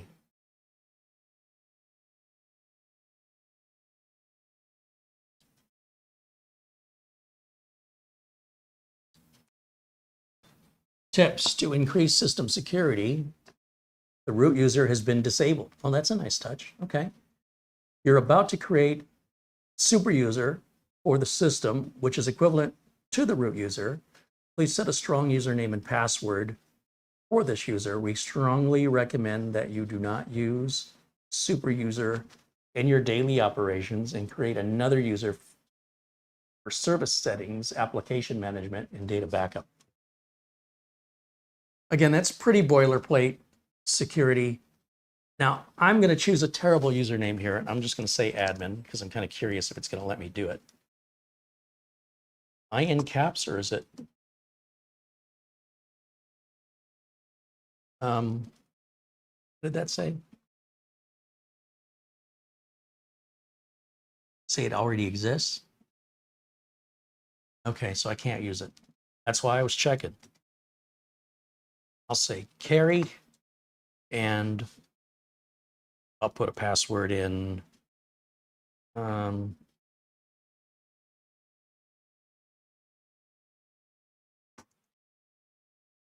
This is my password. Now I'm on camera and I'm not going to use a real password, and I don't recommend you use this password. This is a terrible password. I want something simple I can use during a live video. If I pick my real password, some people might see where my hands are landing on the keyboard and figure out what my passwords are. So because I'm live on camera and there's a lot of jerks out there, I have to dumb this down, keep it ultra simple. You should not do that to your own account. My security email, carey@careyholzman.com. My time zone is GMT-7. Is Arizona an option? It is an option because we don't have daylight saving time. Can't receive the verification code. Skip verification. Send code. So that's probably going to verify the email address is accurate. So I'm going to look on my smartphone.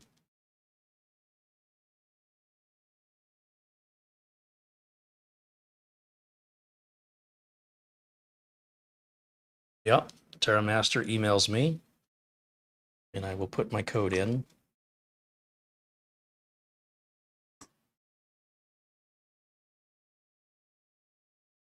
Hit next.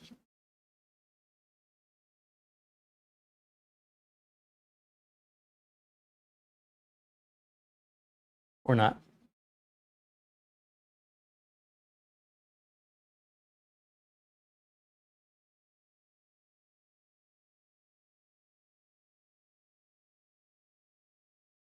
Why did it reset my...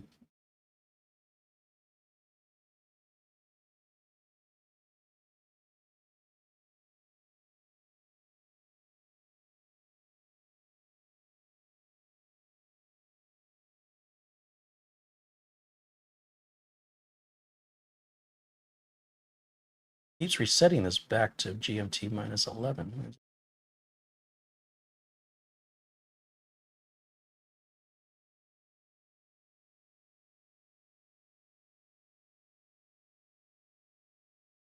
Isn't that interesting? Put this on Arizona.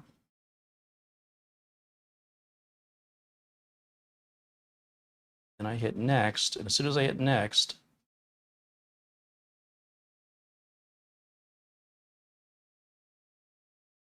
what's the problem here?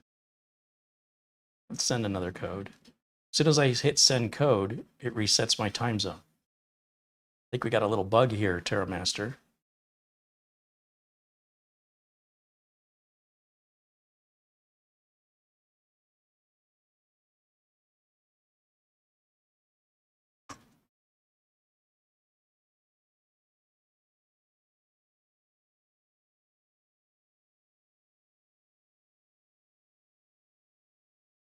As soon as I hit next, go back to GMT-11. That is weird.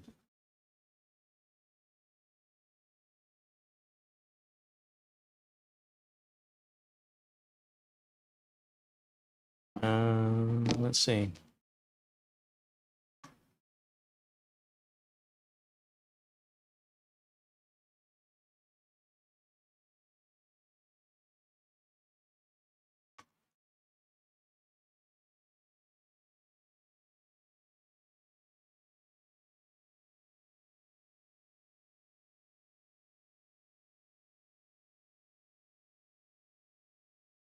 See, immediately it goes right back to -11 on that.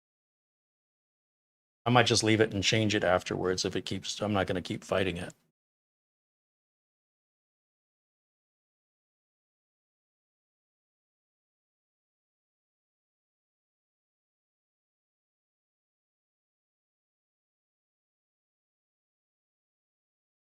It's not liking something. So the passwords aren't matching. Well, that would explain it.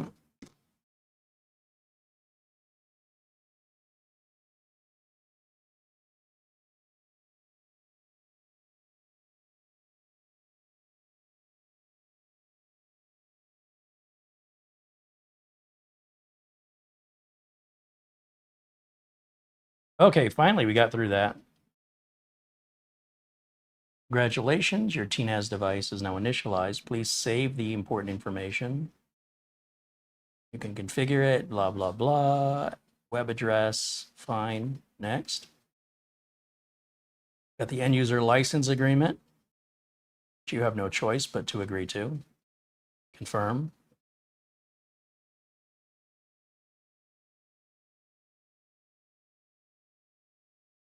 And it shows our drives.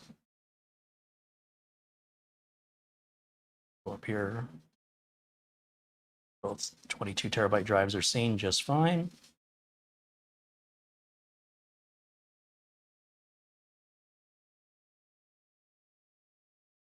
And we'll let this, it's creating a BTRFS, that's the B-tree file system. That's what I want.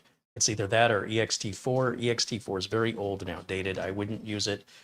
I was talking earlier and I distracted myself about my requirements on a NAS. Whenever I'm installing a NAS for a client, or even for myself, the NAS must be toolless. It must support the BTRFS file system. And I must have access to replace the drives without having to open the NAS up. The drives, you know, this isn't a mini PC. This isn't a PC at all. This is intended to have quick access to the drives. So when I see a NAS that's made that you have to open the NAS up or use tools to unscrew the drives or to unscrew the NAS to get to the drives, I will not use that NAS in any way, shape, or form. I'm not interested in it because I got other things to do. Abdul Azim Patel renews membership. He says, check PayPal or Amazon later. Well, thank you, Abdul, and thanks for renewing your membership, being a member here. Let me check my email because I was busy looking at those TerraMaster emails.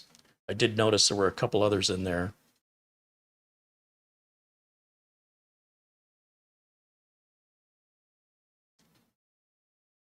Oh, the email from Greg M about void tools. Thank you for sending that. I'll go through that a bit later. And that catches me up. There's nothing else in there right now. Now, while this is synchronizing, I'm sure, much like the Synology, when it's initializing the RAID array, it could take 20 hours on a drive this big. I don't know, I'm just guessing. But we shouldn't have to wait for that. Like, we should have access to this right now. If I look under the control panel, doesn't like my password strength. I'm going to change that. Look into like firewall settings, firewalls, create and enable firewall lock on authorized access. This really doesn't matter when we're plugged into our router that is a firewall. So unless we're turning on external access, which I don't. But if I were putting my media files on there for me to access outside of the building, like I mentioned, Mitch can watch movies on his cell phone anywhere in the world from his NAS, then you want to make sure your firewall's set up properly as a result of that. If you're not turning any of those features on, then there's no doorway for anybody to try and break into. You'd have to be local. So I'm not too worried about that. So that's the security advisor. That's good to know. Storage pool, synchronizing. Let me go back to the control panel. Well, this is the control panel. There's an app center.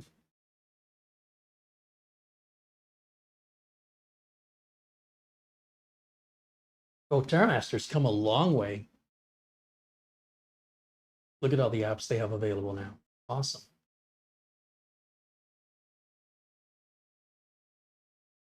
So surveillance manager, that's where you can have cameras monitoring your house or building and let it record all the videos onto your NAS. So you're not paying a monthly service fee for that. Community app, I don't know what that is. All right, what else do we have to look at here? Network settings, support, security advisor, help, remote access. So even though this says control panel, this looks like it's limit. Oh, let me go home. That's the problem. That's what I want to see. Okay, so we go to network. Here's our ports. We can change those. Those are your defaults. For interface, we're on LAN port number 2. Now, Synology doesn't support Wi-Fi. They used to. TerraMaster does. Now, that's interesting because I would really like to put a NAS here in Studio B, but not near the router because I've got all the plugs filled up and I don't want to overdraw that outlet. And I would have to go Wi-Fi, which would significantly slow my data transfer speed down. But it would be more convenient for me to put this like in a back room somewhere. It's nice to know that they support Wi-Fi. VPN connection, proxy connection, file services, support multi-channel SMB. Let's see, enable SMB, yeah. Opportunistic looking, SMB2. Advanced. To use SMB file service, please enter the following address in Windows Explorer. Work group is work group.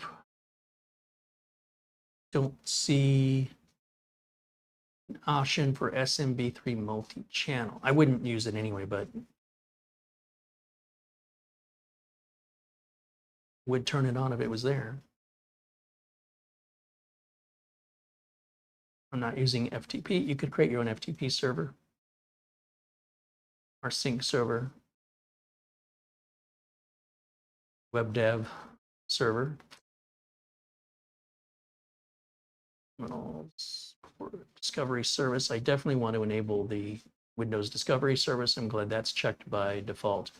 Bonjour. I don't use anything with Apple computers, so I don't need Bonjour. Media indexing, I probably wouldn't use.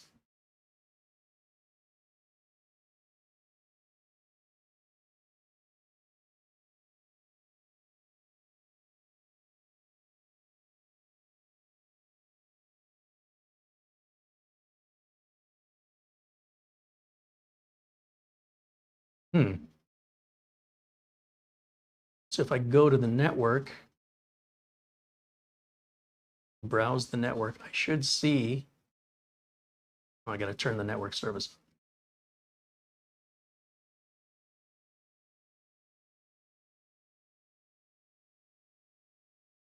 Well, this is on a, says it's on a public network. That's fine for now. So there's the monitor I use to watch these streams. That's what I'm looking at when I'm looking at you guys.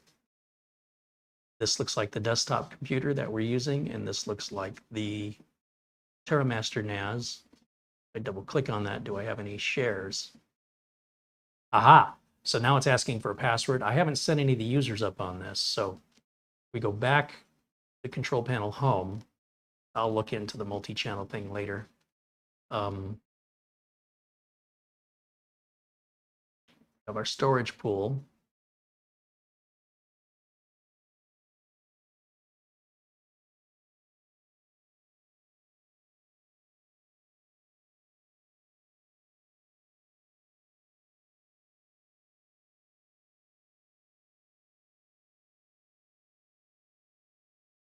Where do I create a share?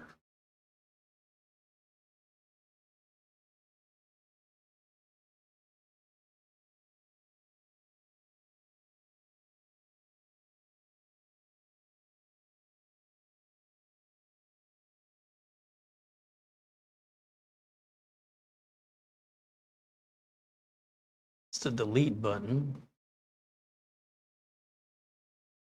Should be a create.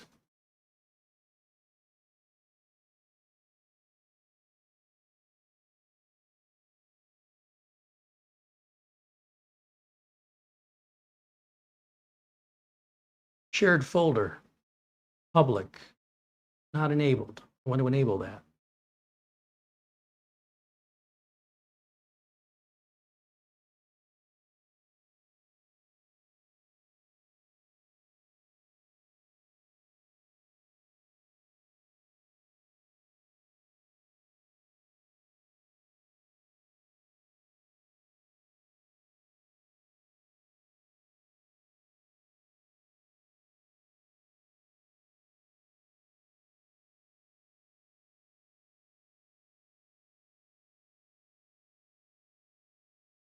Here we go. Enable recycle bin, yeah. Hide this folder, no. Replace permissions. I don't need to worry about that. What about permissions? We're going to give a guest read and write access. I'm good with that. We can deny access. I want to make sure the guest account is turned on. Hit apply there.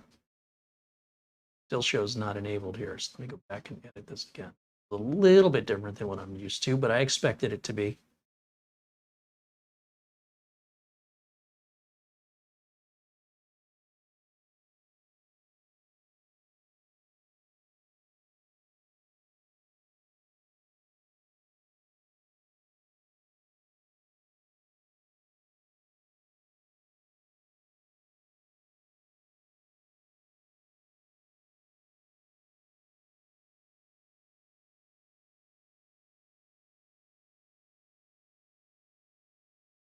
You don't see where they enable this.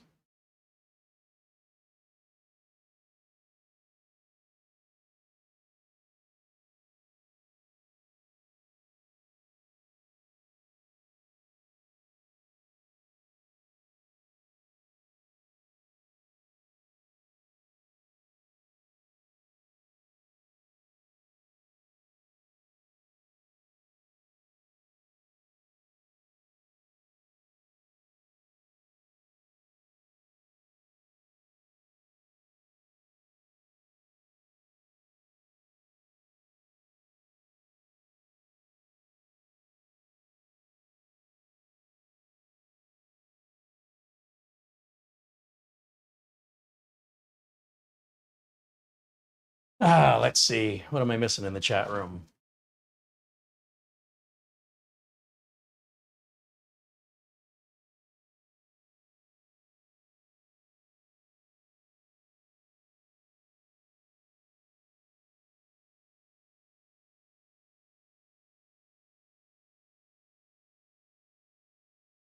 Do you have to pay for a static IP address to access the NAS off-site? Jay Trimmer wants to know.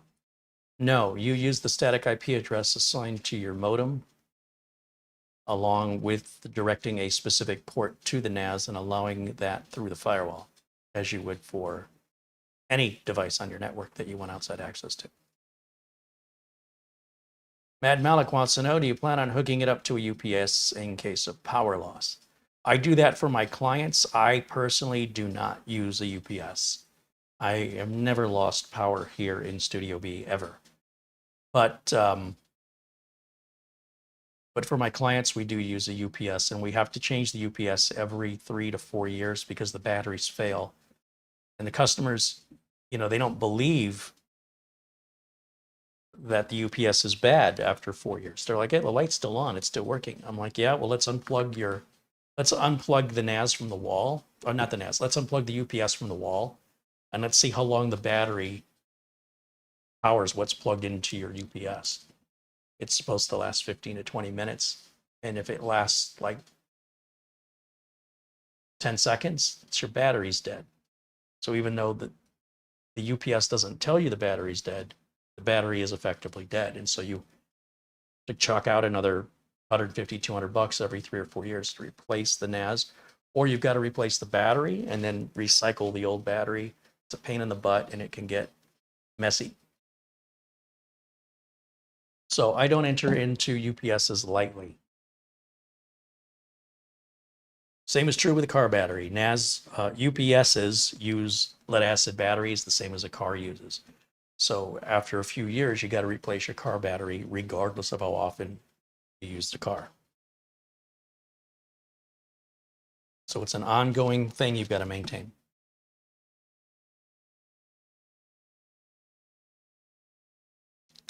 Do I need to set up a storage quota? I don't know. Good question. I'm definitely missing something here because it says not enabled. Is it the storage quota that's not enabled, or is it the public folder? Let's see if I can access the public folder. Let's go back to our yellow folder here. Let's go to network. Under this, do we see a public? See, the guest account should be on. Let me just type in GUEST.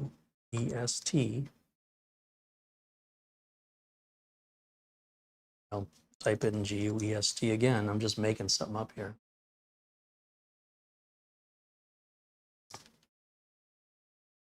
Huh. With the guest account on, it shouldn't be asking me for any credentials.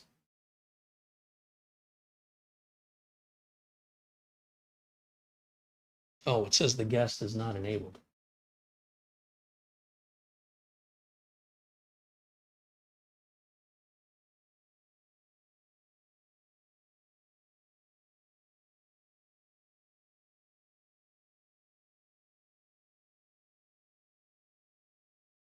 Giving it read-write access to the public folder. The user storage quota applies only to the ext4 file system, which we're not using. I will uncheck the box to disable. I was looking for a way to enable it. Okay, it's the opposite. Now guest is enabled, so I go back to the NAS. There's their public folder right there. We can start using it. Perfect. Now we can map a network drive to this. So let's do home.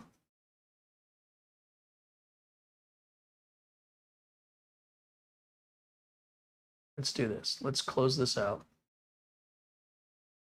And let's minimize this, and we'll go to my computer icon here.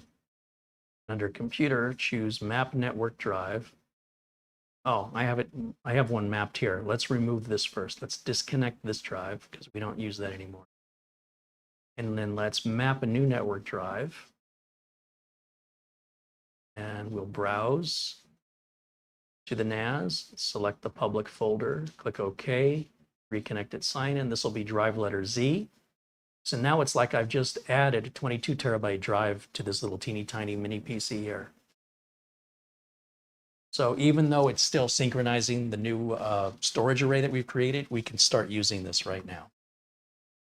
And you'll see we've got 22 terabytes here. The other 22 terabytes are hidden because it's going to mirror the first 22 terabytes onto the second 22 terabytes as a type of a backup, but not a true backup. All right, so we're off to the races on this. Now, if I open the unit up, there should be a place in there to add another memory module, as well as a place to add a solid state drive for caching. On top of that, we've got the 2.5 gig network connection, and I'll need to do a little research to determine if SMB multi-channel is possible, only because I'm curious, because if we can use both 2.5 gig networking ports at the same time, that would give us the equivalent of a 5 gig network port, even though the computers only have 2.5 gig networking ports, so they can't go faster than that anyway. But I'm just curious. But first of all, this thing is very quiet. It's not making any noise at all. I don't hear the fan. I can hear the hard drive chattering sometimes, but that's typical with mechanical drives. And that's about the only noise I'm hearing. Now, I'm just curious. If I go back here, start terra-master.com. Yeah, it's not taking me to the NAS the way Synology does. So I wonder if there's another little shortcut defining the NAS. Because I'm all new to TerraMaster, I'm not quite sure what the local idiosyncrasies are of this model or this manufacturer. I've been using Synology so long, it's like common sense to me. But it may not be common sense if that was the first time you ever used a Synology, right? To know find.synology.com.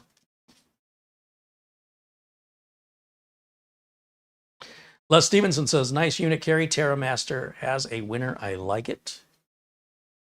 Ian McLeod says, hello all. I hope everyone's having a grand week. Welcome, Ian.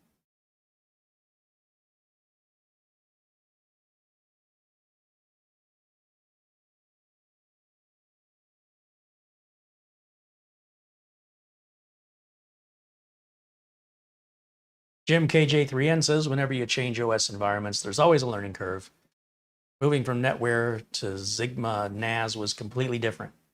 Yeah, I mean, I was expecting it to be different, but also to sort of be the same.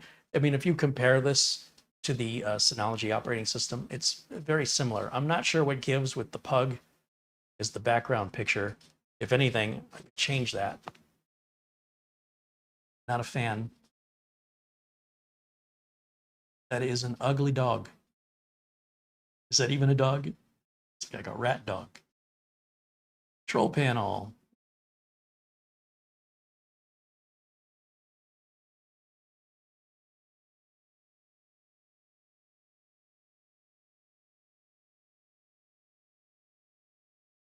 Region and language. 24-hour time. I hate that.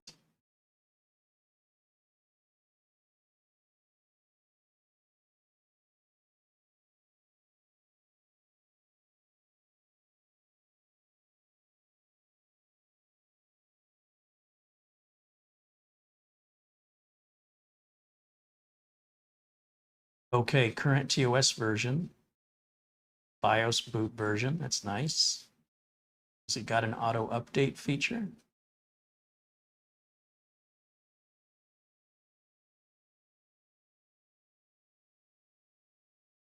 Current system is the latest version. Okay. Automatically check and download update. Yes, please. That should be on by default, in my opinion. That's pretty important for security. Can't rely on the user to remember to check that periodically because they might start checking it religiously, but then they'll start putting it off. And eventually it'll go a long, long time without being checked.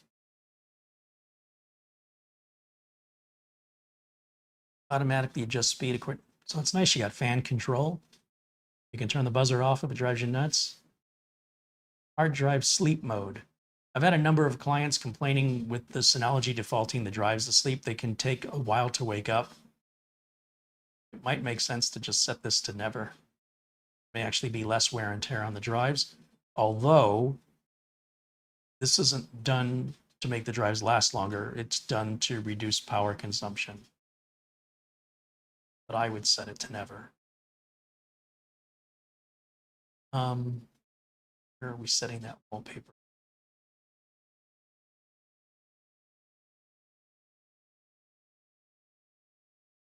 We have a resource monitor. That's cool.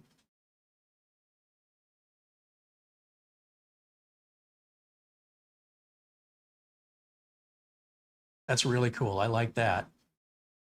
Let's go back.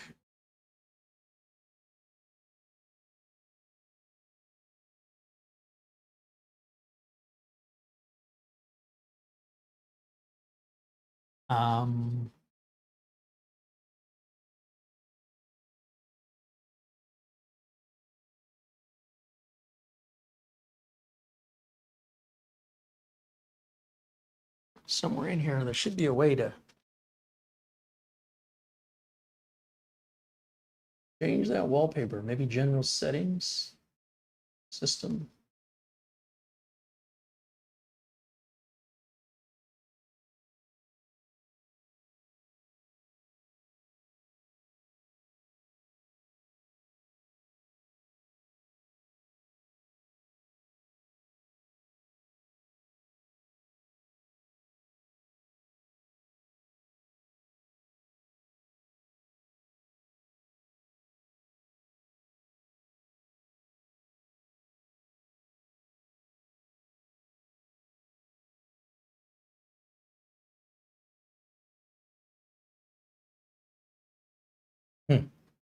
Gotta be in here somewhere.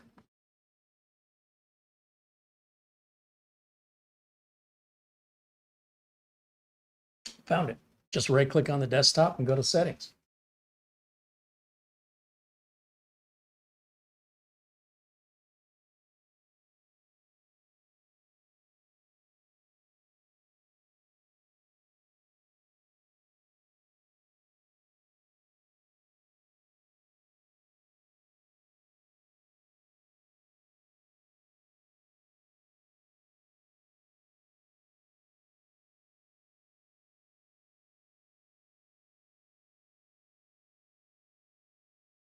course, we can put our own picture back there too if we want to.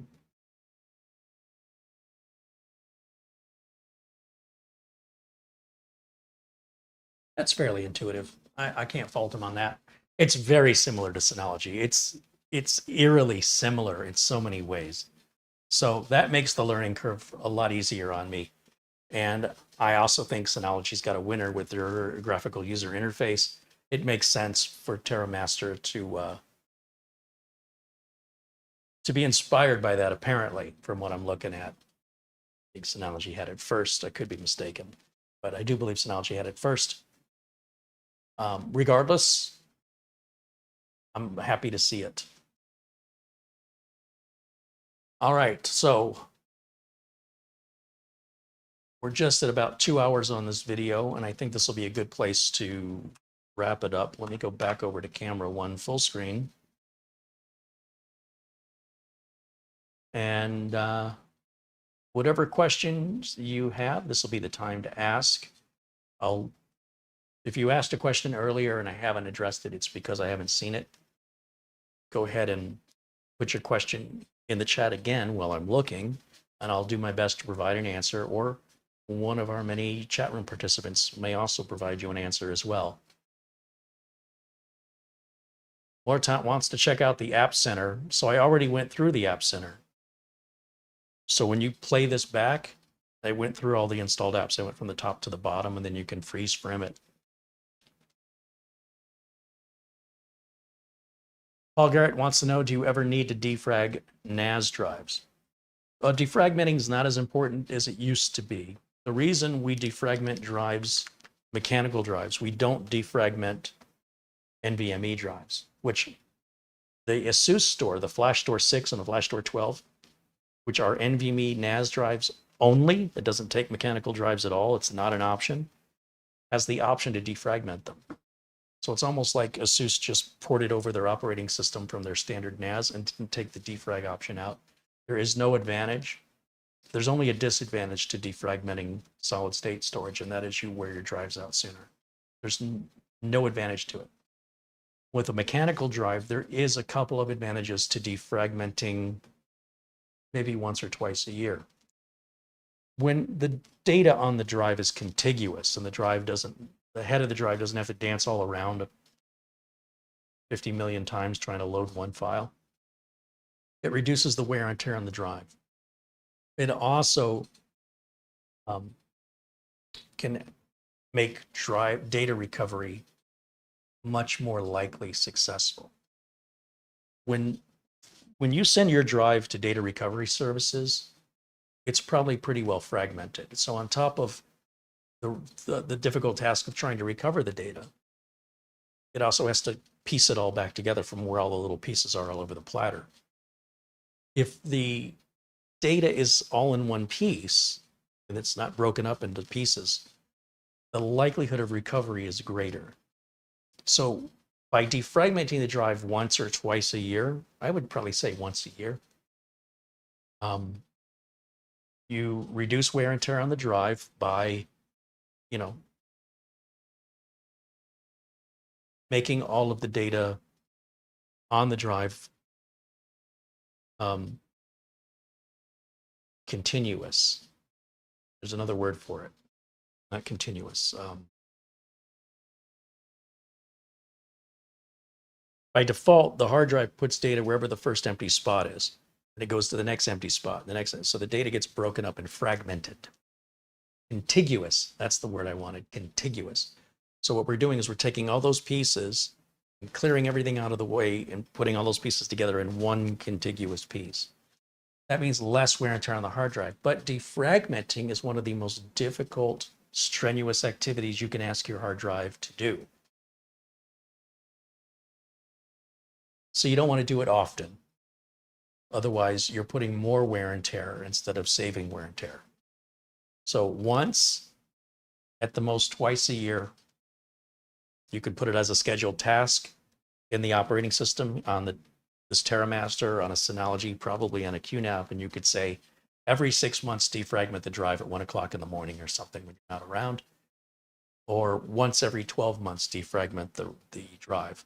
You always want to do RAID scrubbing at least once every 6 months. I usually do it every 30 days, but it kind of depends on how much input output you're throwing onto the drive. If it's very rarely you're adding things to it, or are you adding and removing things to it all the time? RAID scrubbing can verify the integrity of the drive and resolve potential issues before they become real issues. So I put that on an automatic scheduler. I'll also do the smart drive test once a month. So I do RAID scrubbing, which is only recommended once every 6 months. I do it every 30 days. And then I run a thorough smart drive test. And then I have it email me the results. So on the first of the month, I'll get the results from all of my customers' NAS that email me automatically with the results of those tests. And I don't have to remember to do it.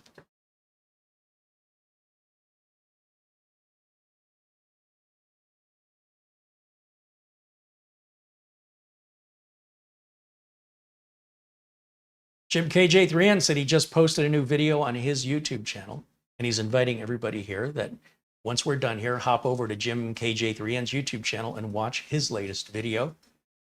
He does excellent work, and I highly recommend you subscribe to his channel.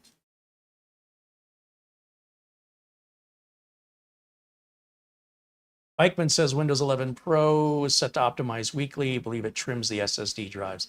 That's correct. It doesn't defragment the SSDs. It trims, it does the trim command. Daniel wants to know, can you put a solid state drive? And yeah, you can put it, it said right in the beginning of this video, I read it out loud, that it came with screws, and the screws were for 2.5-inch hard disks or solid state drives, and that you don't need the screws for mounting 3.5-inch drives. I realize DVR mode is not on, and you might be joining the video late and have missed that. So definitely when the video's over, you might want to start from the beginning to see everything you've missed.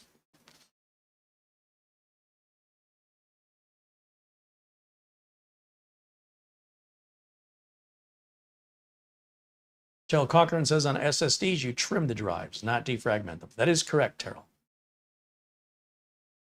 Are you wearing the drive out by defragmenting? Well, it's so asking that question, Andrew, is like saying, let's say somebody goes to the gym to exercise, and you say, let's say the reason they go to the gym to exercise is to be healthier so they can live longer. But if they're going to the gym 3 hours a day, 5 days a week, that's 15 hours a week. That's going to be 150 hours every 10 weeks. If these are 52 weeks in a year, you know, we're looking at somewhere around 750 hours of time spent at the gym. Does that equate to adding 750 hours to your life? Probably not. In other words, what you're investing is likely not what you're going to get back out. When we're talking about defragmenting, in my opinion, society today is always looking for, it seems to me, it feels like everybody's always looking for absolutes. Rarely in the world do we have any absolute answers or solutions. When we put a lock on something to prevent it from being stolen, we can't actually prevent it from being stolen. We're making it less likely, and it's a deterrent. If we put up a border wall to keep people from coming in, can people still come in? Yes, they can still come in. There's no such thing as an absolute 100% solution in general to solve any problem. In general, few exceptions. When we talk about defragmenting the drive, it is one of the most intense and rigorous tasks you can put on your hard drive. So it's something that I would not do daily or weekly or monthly, because you'll be putting more wear and tear on the drive by defragmenting it than if you just left it alone. But by doing it once or twice a year, you're finding the balance. It's everything in moderation. I understand some people, you know, it's either all the way to the left or it's all the way to the right. I'm encouraging you to find the middle. If you're on a diet and you're not allowed to eat certain things, I don't think cheating for a small quantity of something once in a great while is really going to undo your diet. But some people are just very strict. No, I can't possibly eat that. I'm on a diet. Well, I think it's good to reward yourself if it's something that brings you joy within moderation. It's not going to really make an impact one way or the other with regards to your diet. If you've been following it strictly for weeks or months, say you've been good all week, now you want a slice of pizza, but you shouldn't have it. Don't have the whole pizza, okay? And I think you should be able to exercise some self-control, some moderation, be able to enjoy that one slice, to reward yourself for doing good all week. That one slice isn't going to do your entire week of dieting. So find some balance instead of always looking for absolutes, because leading and looking for absolutes is only going to lead you into despair, because you'll soon find out rarely in life are there ever any absolute solutions. There are deterrents. There are statistical likelihoods. By backing up your data doesn't necessarily mean you're never going to have data loss, but you're less likely going to have data loss. So you're adjusting those odds and putting it in your favor. When it comes to defragmenting, I recommend to defragment on a NAS like this once a year. And that's my opinion. You don't have to do it. I've had customers that were defragmenting their hard drives every day or once a week, and it's just like, you're going to kill this drive.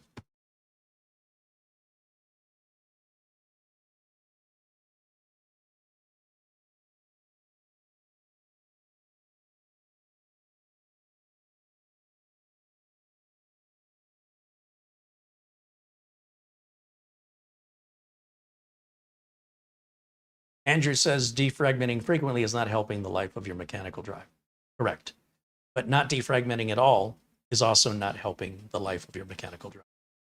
Defragmenting once or twice a year will do both improve the wear and tear on the drive. It'll reduce the amount of wear and tear.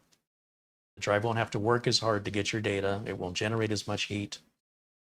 And on top of that, if the drive needs data recovery is more likely when files are in a contiguous form versus fragmentation.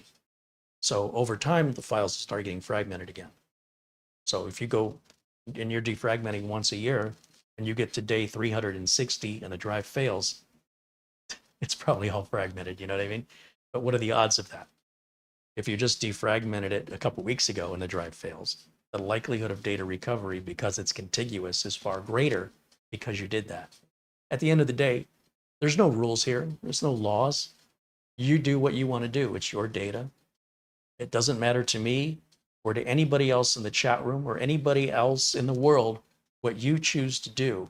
You want to defragment, never back up. Nobody cares. It only affects you.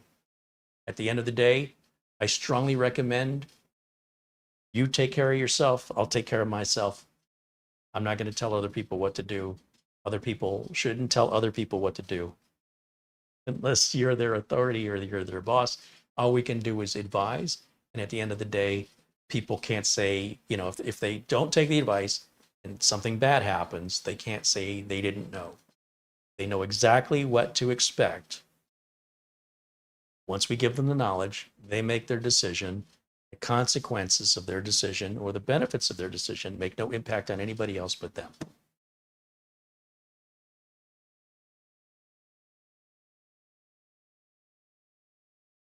Oystein wants to know, what speed can you get out of the two USB ports on the back?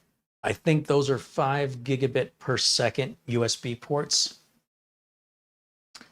I do believe, let me check. Let's go back to the Amazon page here. And I will share the screen with you.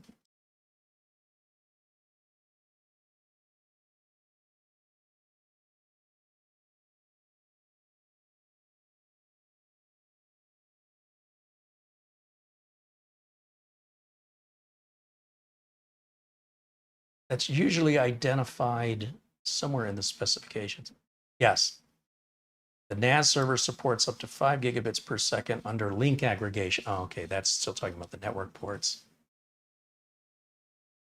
maximum internal capacity is 40 terabyte. That's not true. But again, I think they wrote this when 20 terabyte drives were the biggest you could buy, which wasn't that long ago, a couple of months ago. It has a built-in M.2 2280 NVMe slot for SSD caching acceleration. You can also increase the storage efficiency of the disk array several times.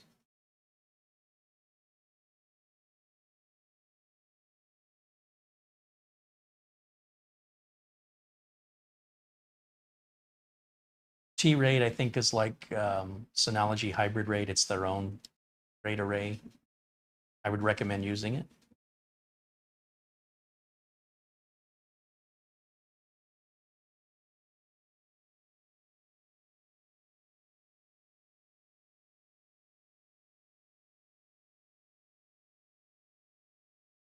This says it's USB 3.2 by 2. So 3.2 by 2 should be 40 gigabits per second, if I'm not mistaken.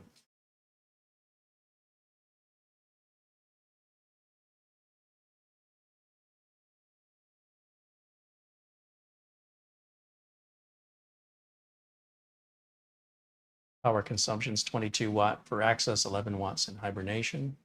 Base material is aluminum. It does 4K hardware transcoding. You can see there's a 423, which has a generation newer quad-core processor instead of a dual-core. And then they have the same models that are, you know, this is still the 223, but the F4 is a 4 drive, the F2 is a 2 drive, and the F2 423 is a 2 drive. The F4 423 is the same thing, but with 4 drives. If you're running applications on this, it might benefit you to upgrade the RAM, but if you're simply using it as a file storage server, as I do for myself and my clients, this won't benefit you at all to upgrade this. But if you're running containers and apps, then you could see a performance increase for that.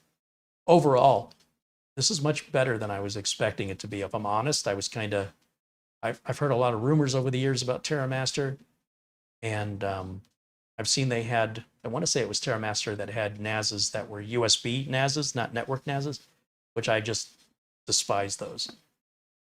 But this is very respectable. It seems like a really good value.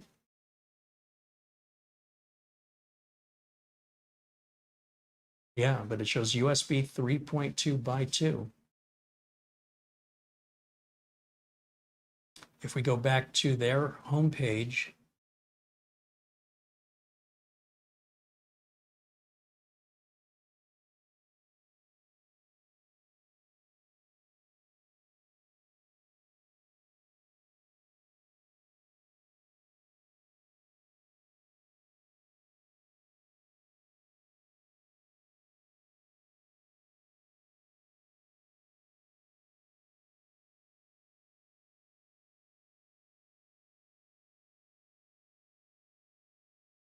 specifications.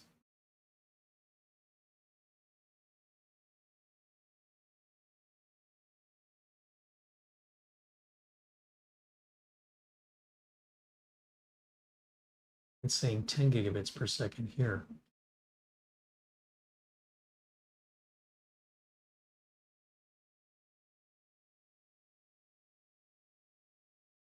Yeah, it's saying USB 3.2 by 2, but then here it's saying 10 gigabits per second, which is not the speed of USB 3.2 by 2.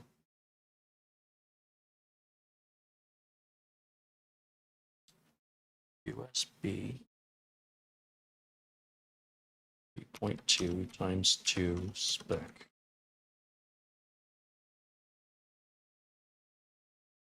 Yeah, it's supposed to be 2 lanes of 10 gigs per second with a theoretical 20 gigs, not 40. Theoretical 20 gigs per second.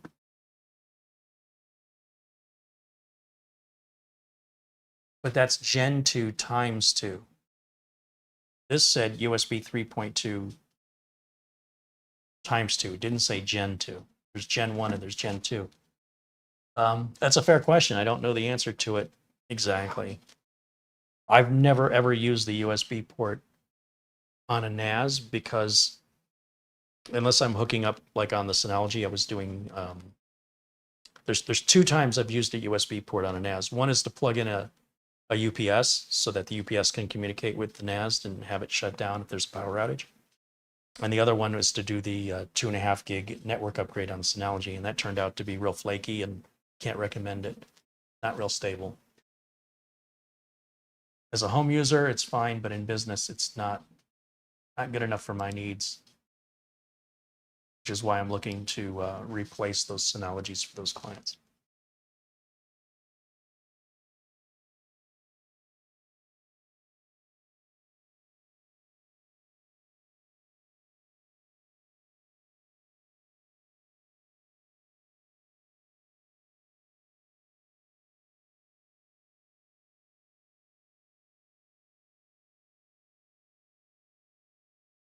Yeah, the BTRFS file system is non-negotiable for me.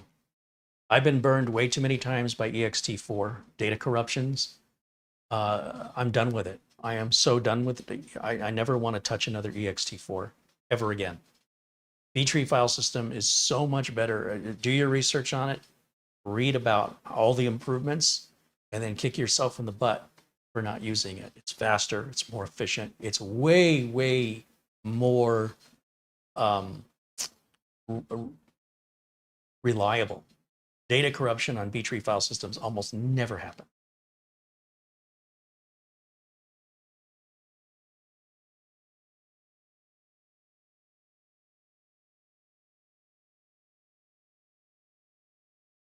Joshua says the USB are 10 gig per second according to the website. Yeah, we just saw that.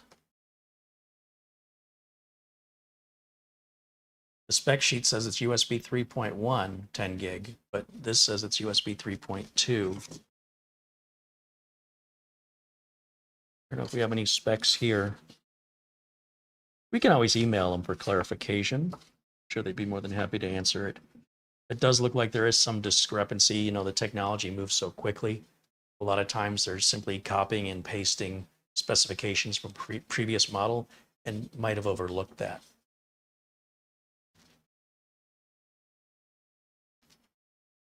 Oystein says that the USB 3.2 standard is anything between 5 gigabits per second and 20 gigabits per second. Yeah, it's supposed to be 10 gigs per lane. So I don't know. Why do you ask?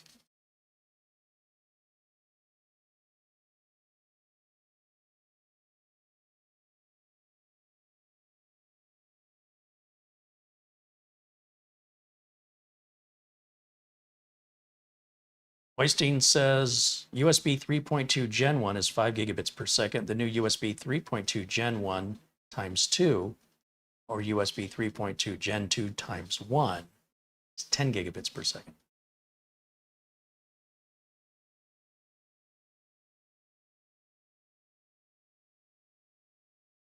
Daniel wants to know, what is data scrubbing? Just type in what is data scrubbing into Google, and you will have your answer. Also, if you log into your, like if your Synology NAS is asking you to do a data scrubbing, it explains what it is right in the NAS. It presents you like a little question, or sometimes there's a little eye with info. And if I were you, I would put that on a schedule and have it happen on a regular basis, whether that's like I do once a month. They recommend once every 6 months, once a year. It's up to you.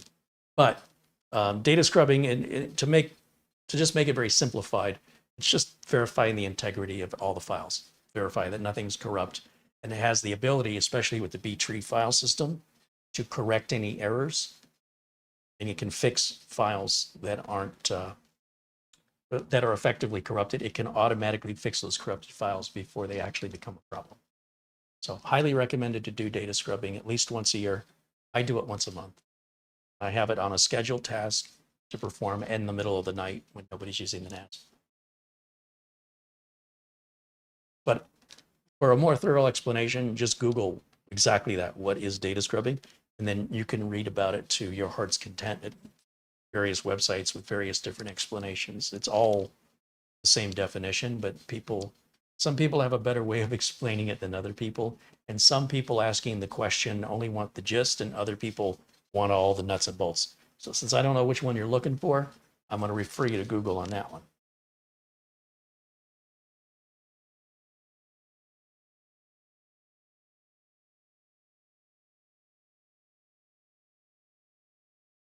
Earl says my memory must be going. I'm thinking 6 years ago when I set up my QNAP, I connected directly to a TV for setup. I've never used a QNAP NAS. I've never touched one. I've never seen one in real life. No idea. If we take this HDMI cable from the back of this mini PC, we plug it into the back of the NAS, see what we see. I'm expecting there's just not going to be anything, or we're going to have like a placeholder. Let's take a look.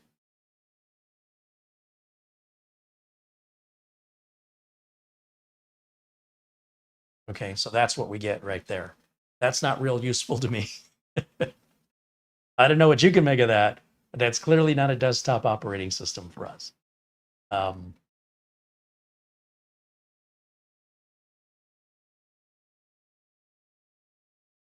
Generally, when you see an HDMI port on the back of a NAS, it's to output video files to a television, to a computer monitor, that it's transcoding internally instead of having your PC do that.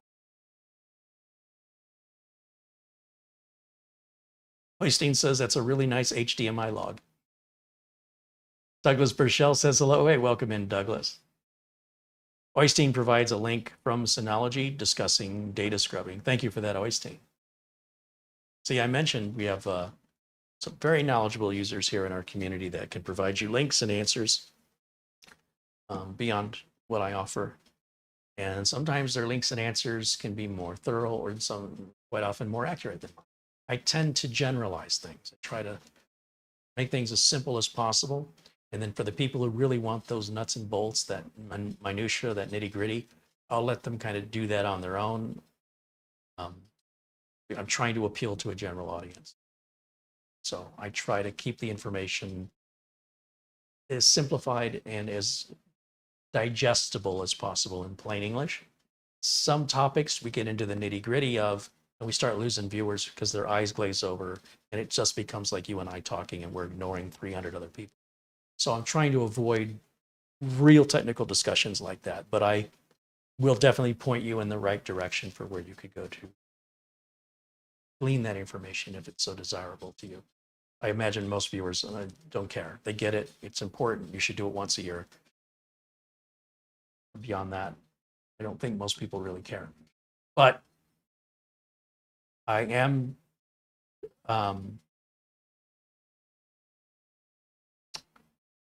trying to keep the subject matter saying, look, you know, this is something you really should be doing. If you want to get to the nuts and bolts as to why, beyond the simple explanation that it keeps your data from being corrupted and it verifies that the integrity of your file system is intact.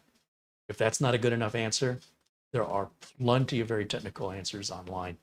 But because I think that doesn't appeal to the vast amount of viewers, that's why I answer some questions. Some people might say they're oversimplified. It needs to be. Engineers talking to engineers is the biggest problem the average user has in understanding any instructions. They're written by engineers and for engineers in most cases. The ability to put that into plain English is still desperately needed today. There does seem to be a shortage of people who can translate the technical talk into plain English.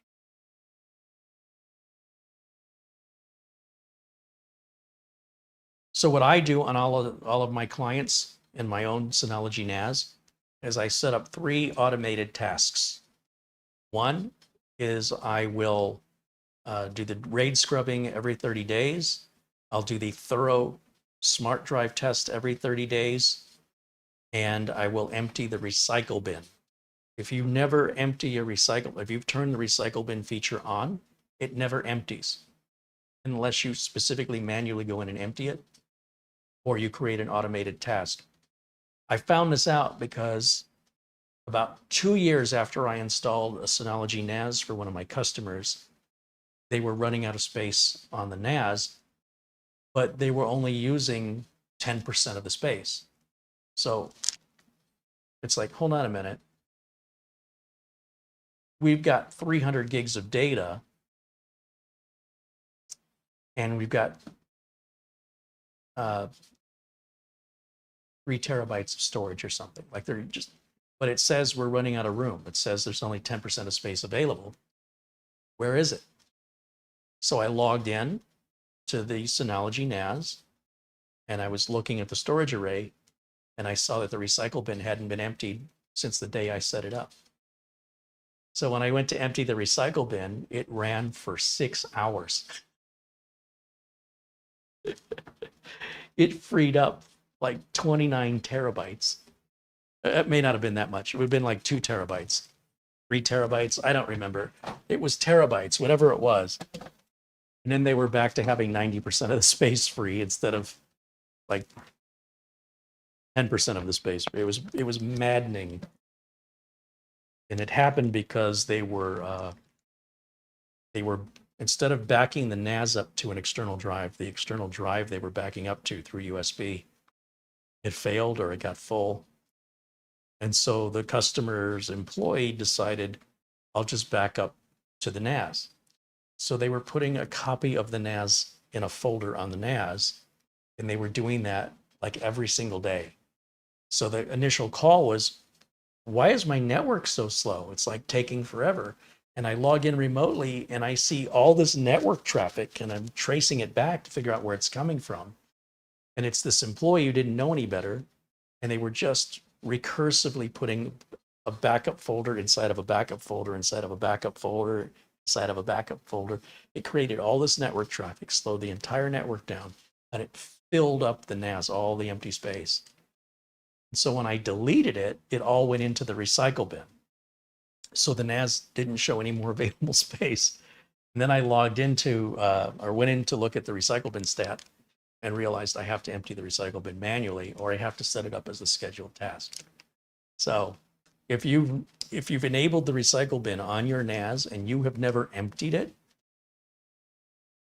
probably should do that. And then set up a rule to say, auto empty after 30 days or something.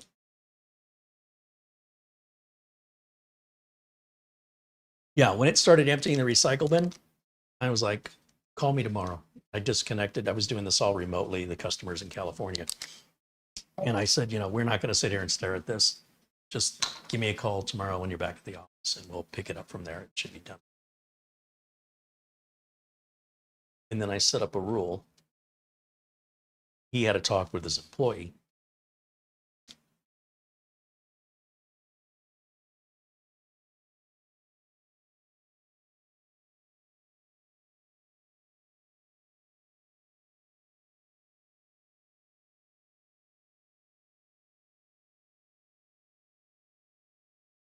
Okay, any other questions I missed? Otherwise, we're going to wrap it up. We're now at 2.5 hours, and got a little bit of a late start today, but I'm glad I got this done today. And like I said, I plan on using this personally and evaluating it. My personal NAS is the ASUS FlashStore 6.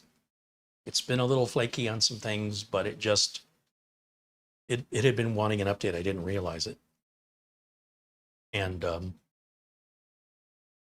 I've been so busy, I've just been ignoring, I'd reboot the NAS or whatever. And I'm like, I'll look at what's causing this later when I have time. So it's like last night or the night before, I logged into it to see what's going on. And the first thing it pops up is like, there's a new operating system update. Do you want it? I'm spoiled with Synology where it does it automatically. So I was like, okay, yes. And then I'm hoping that'll resolve the issues I was having. Paul Garrett says, thanks, Carey. Great show.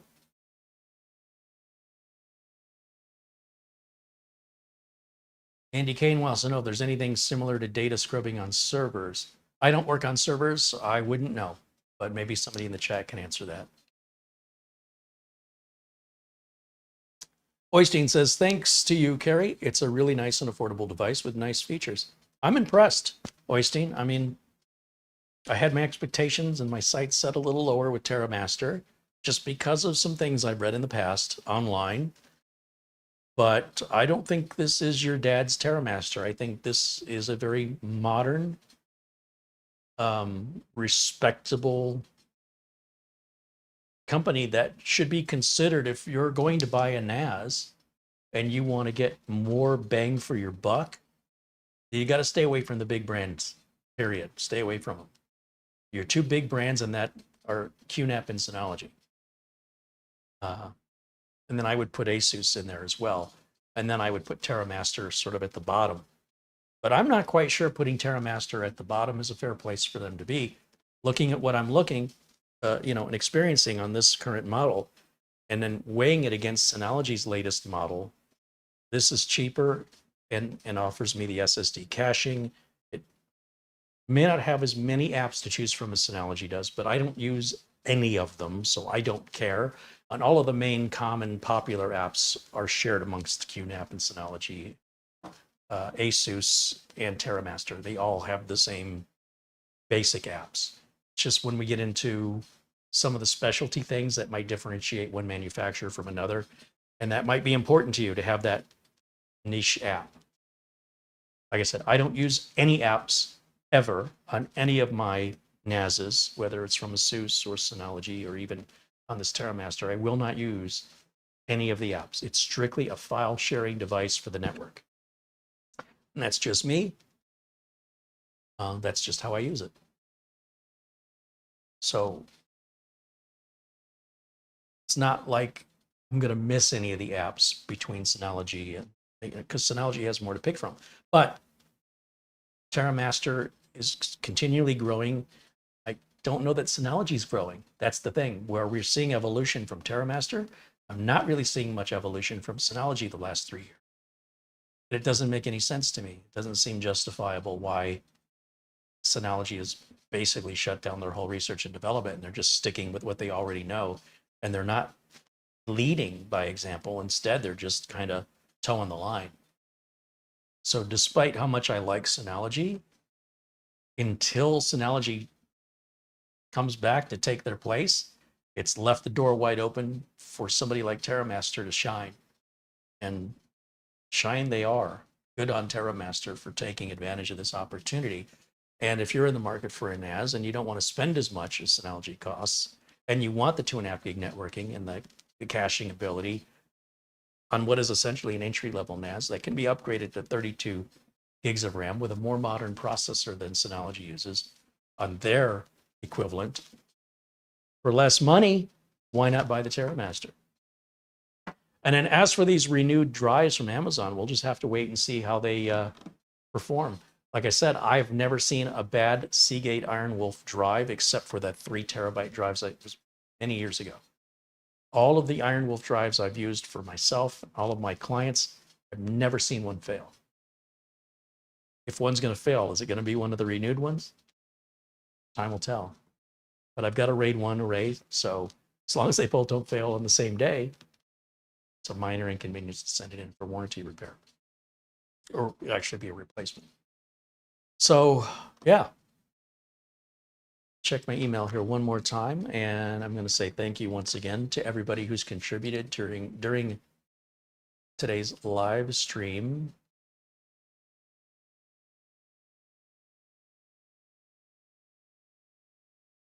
Lost my page. Okay, Ben Laird contributed £2. Ben watches us in Scotland. Thank you, Ben. Hyder VZ with €1. David Dix at Rock City PC with the $10 contribution. Paul O'Brien with €2. And Peter VZ kicked us off with a €1 contribution in Super Chat before the show started, or right as the show started. And then on the email, let me just check one more time.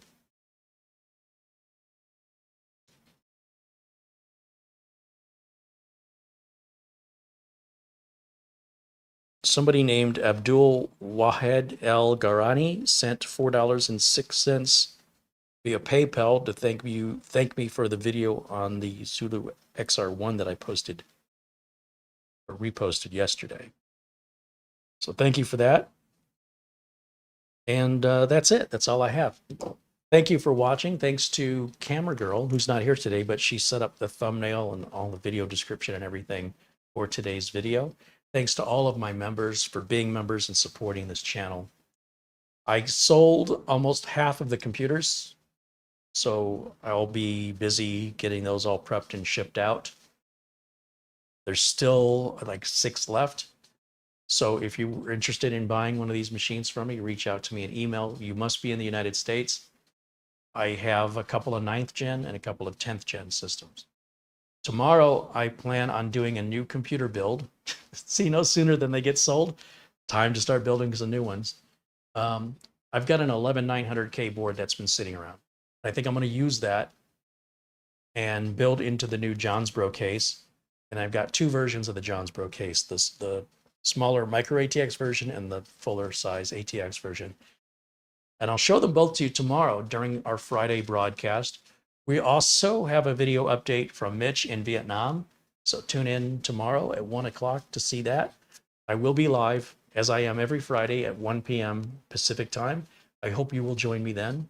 And until next time, bye for now.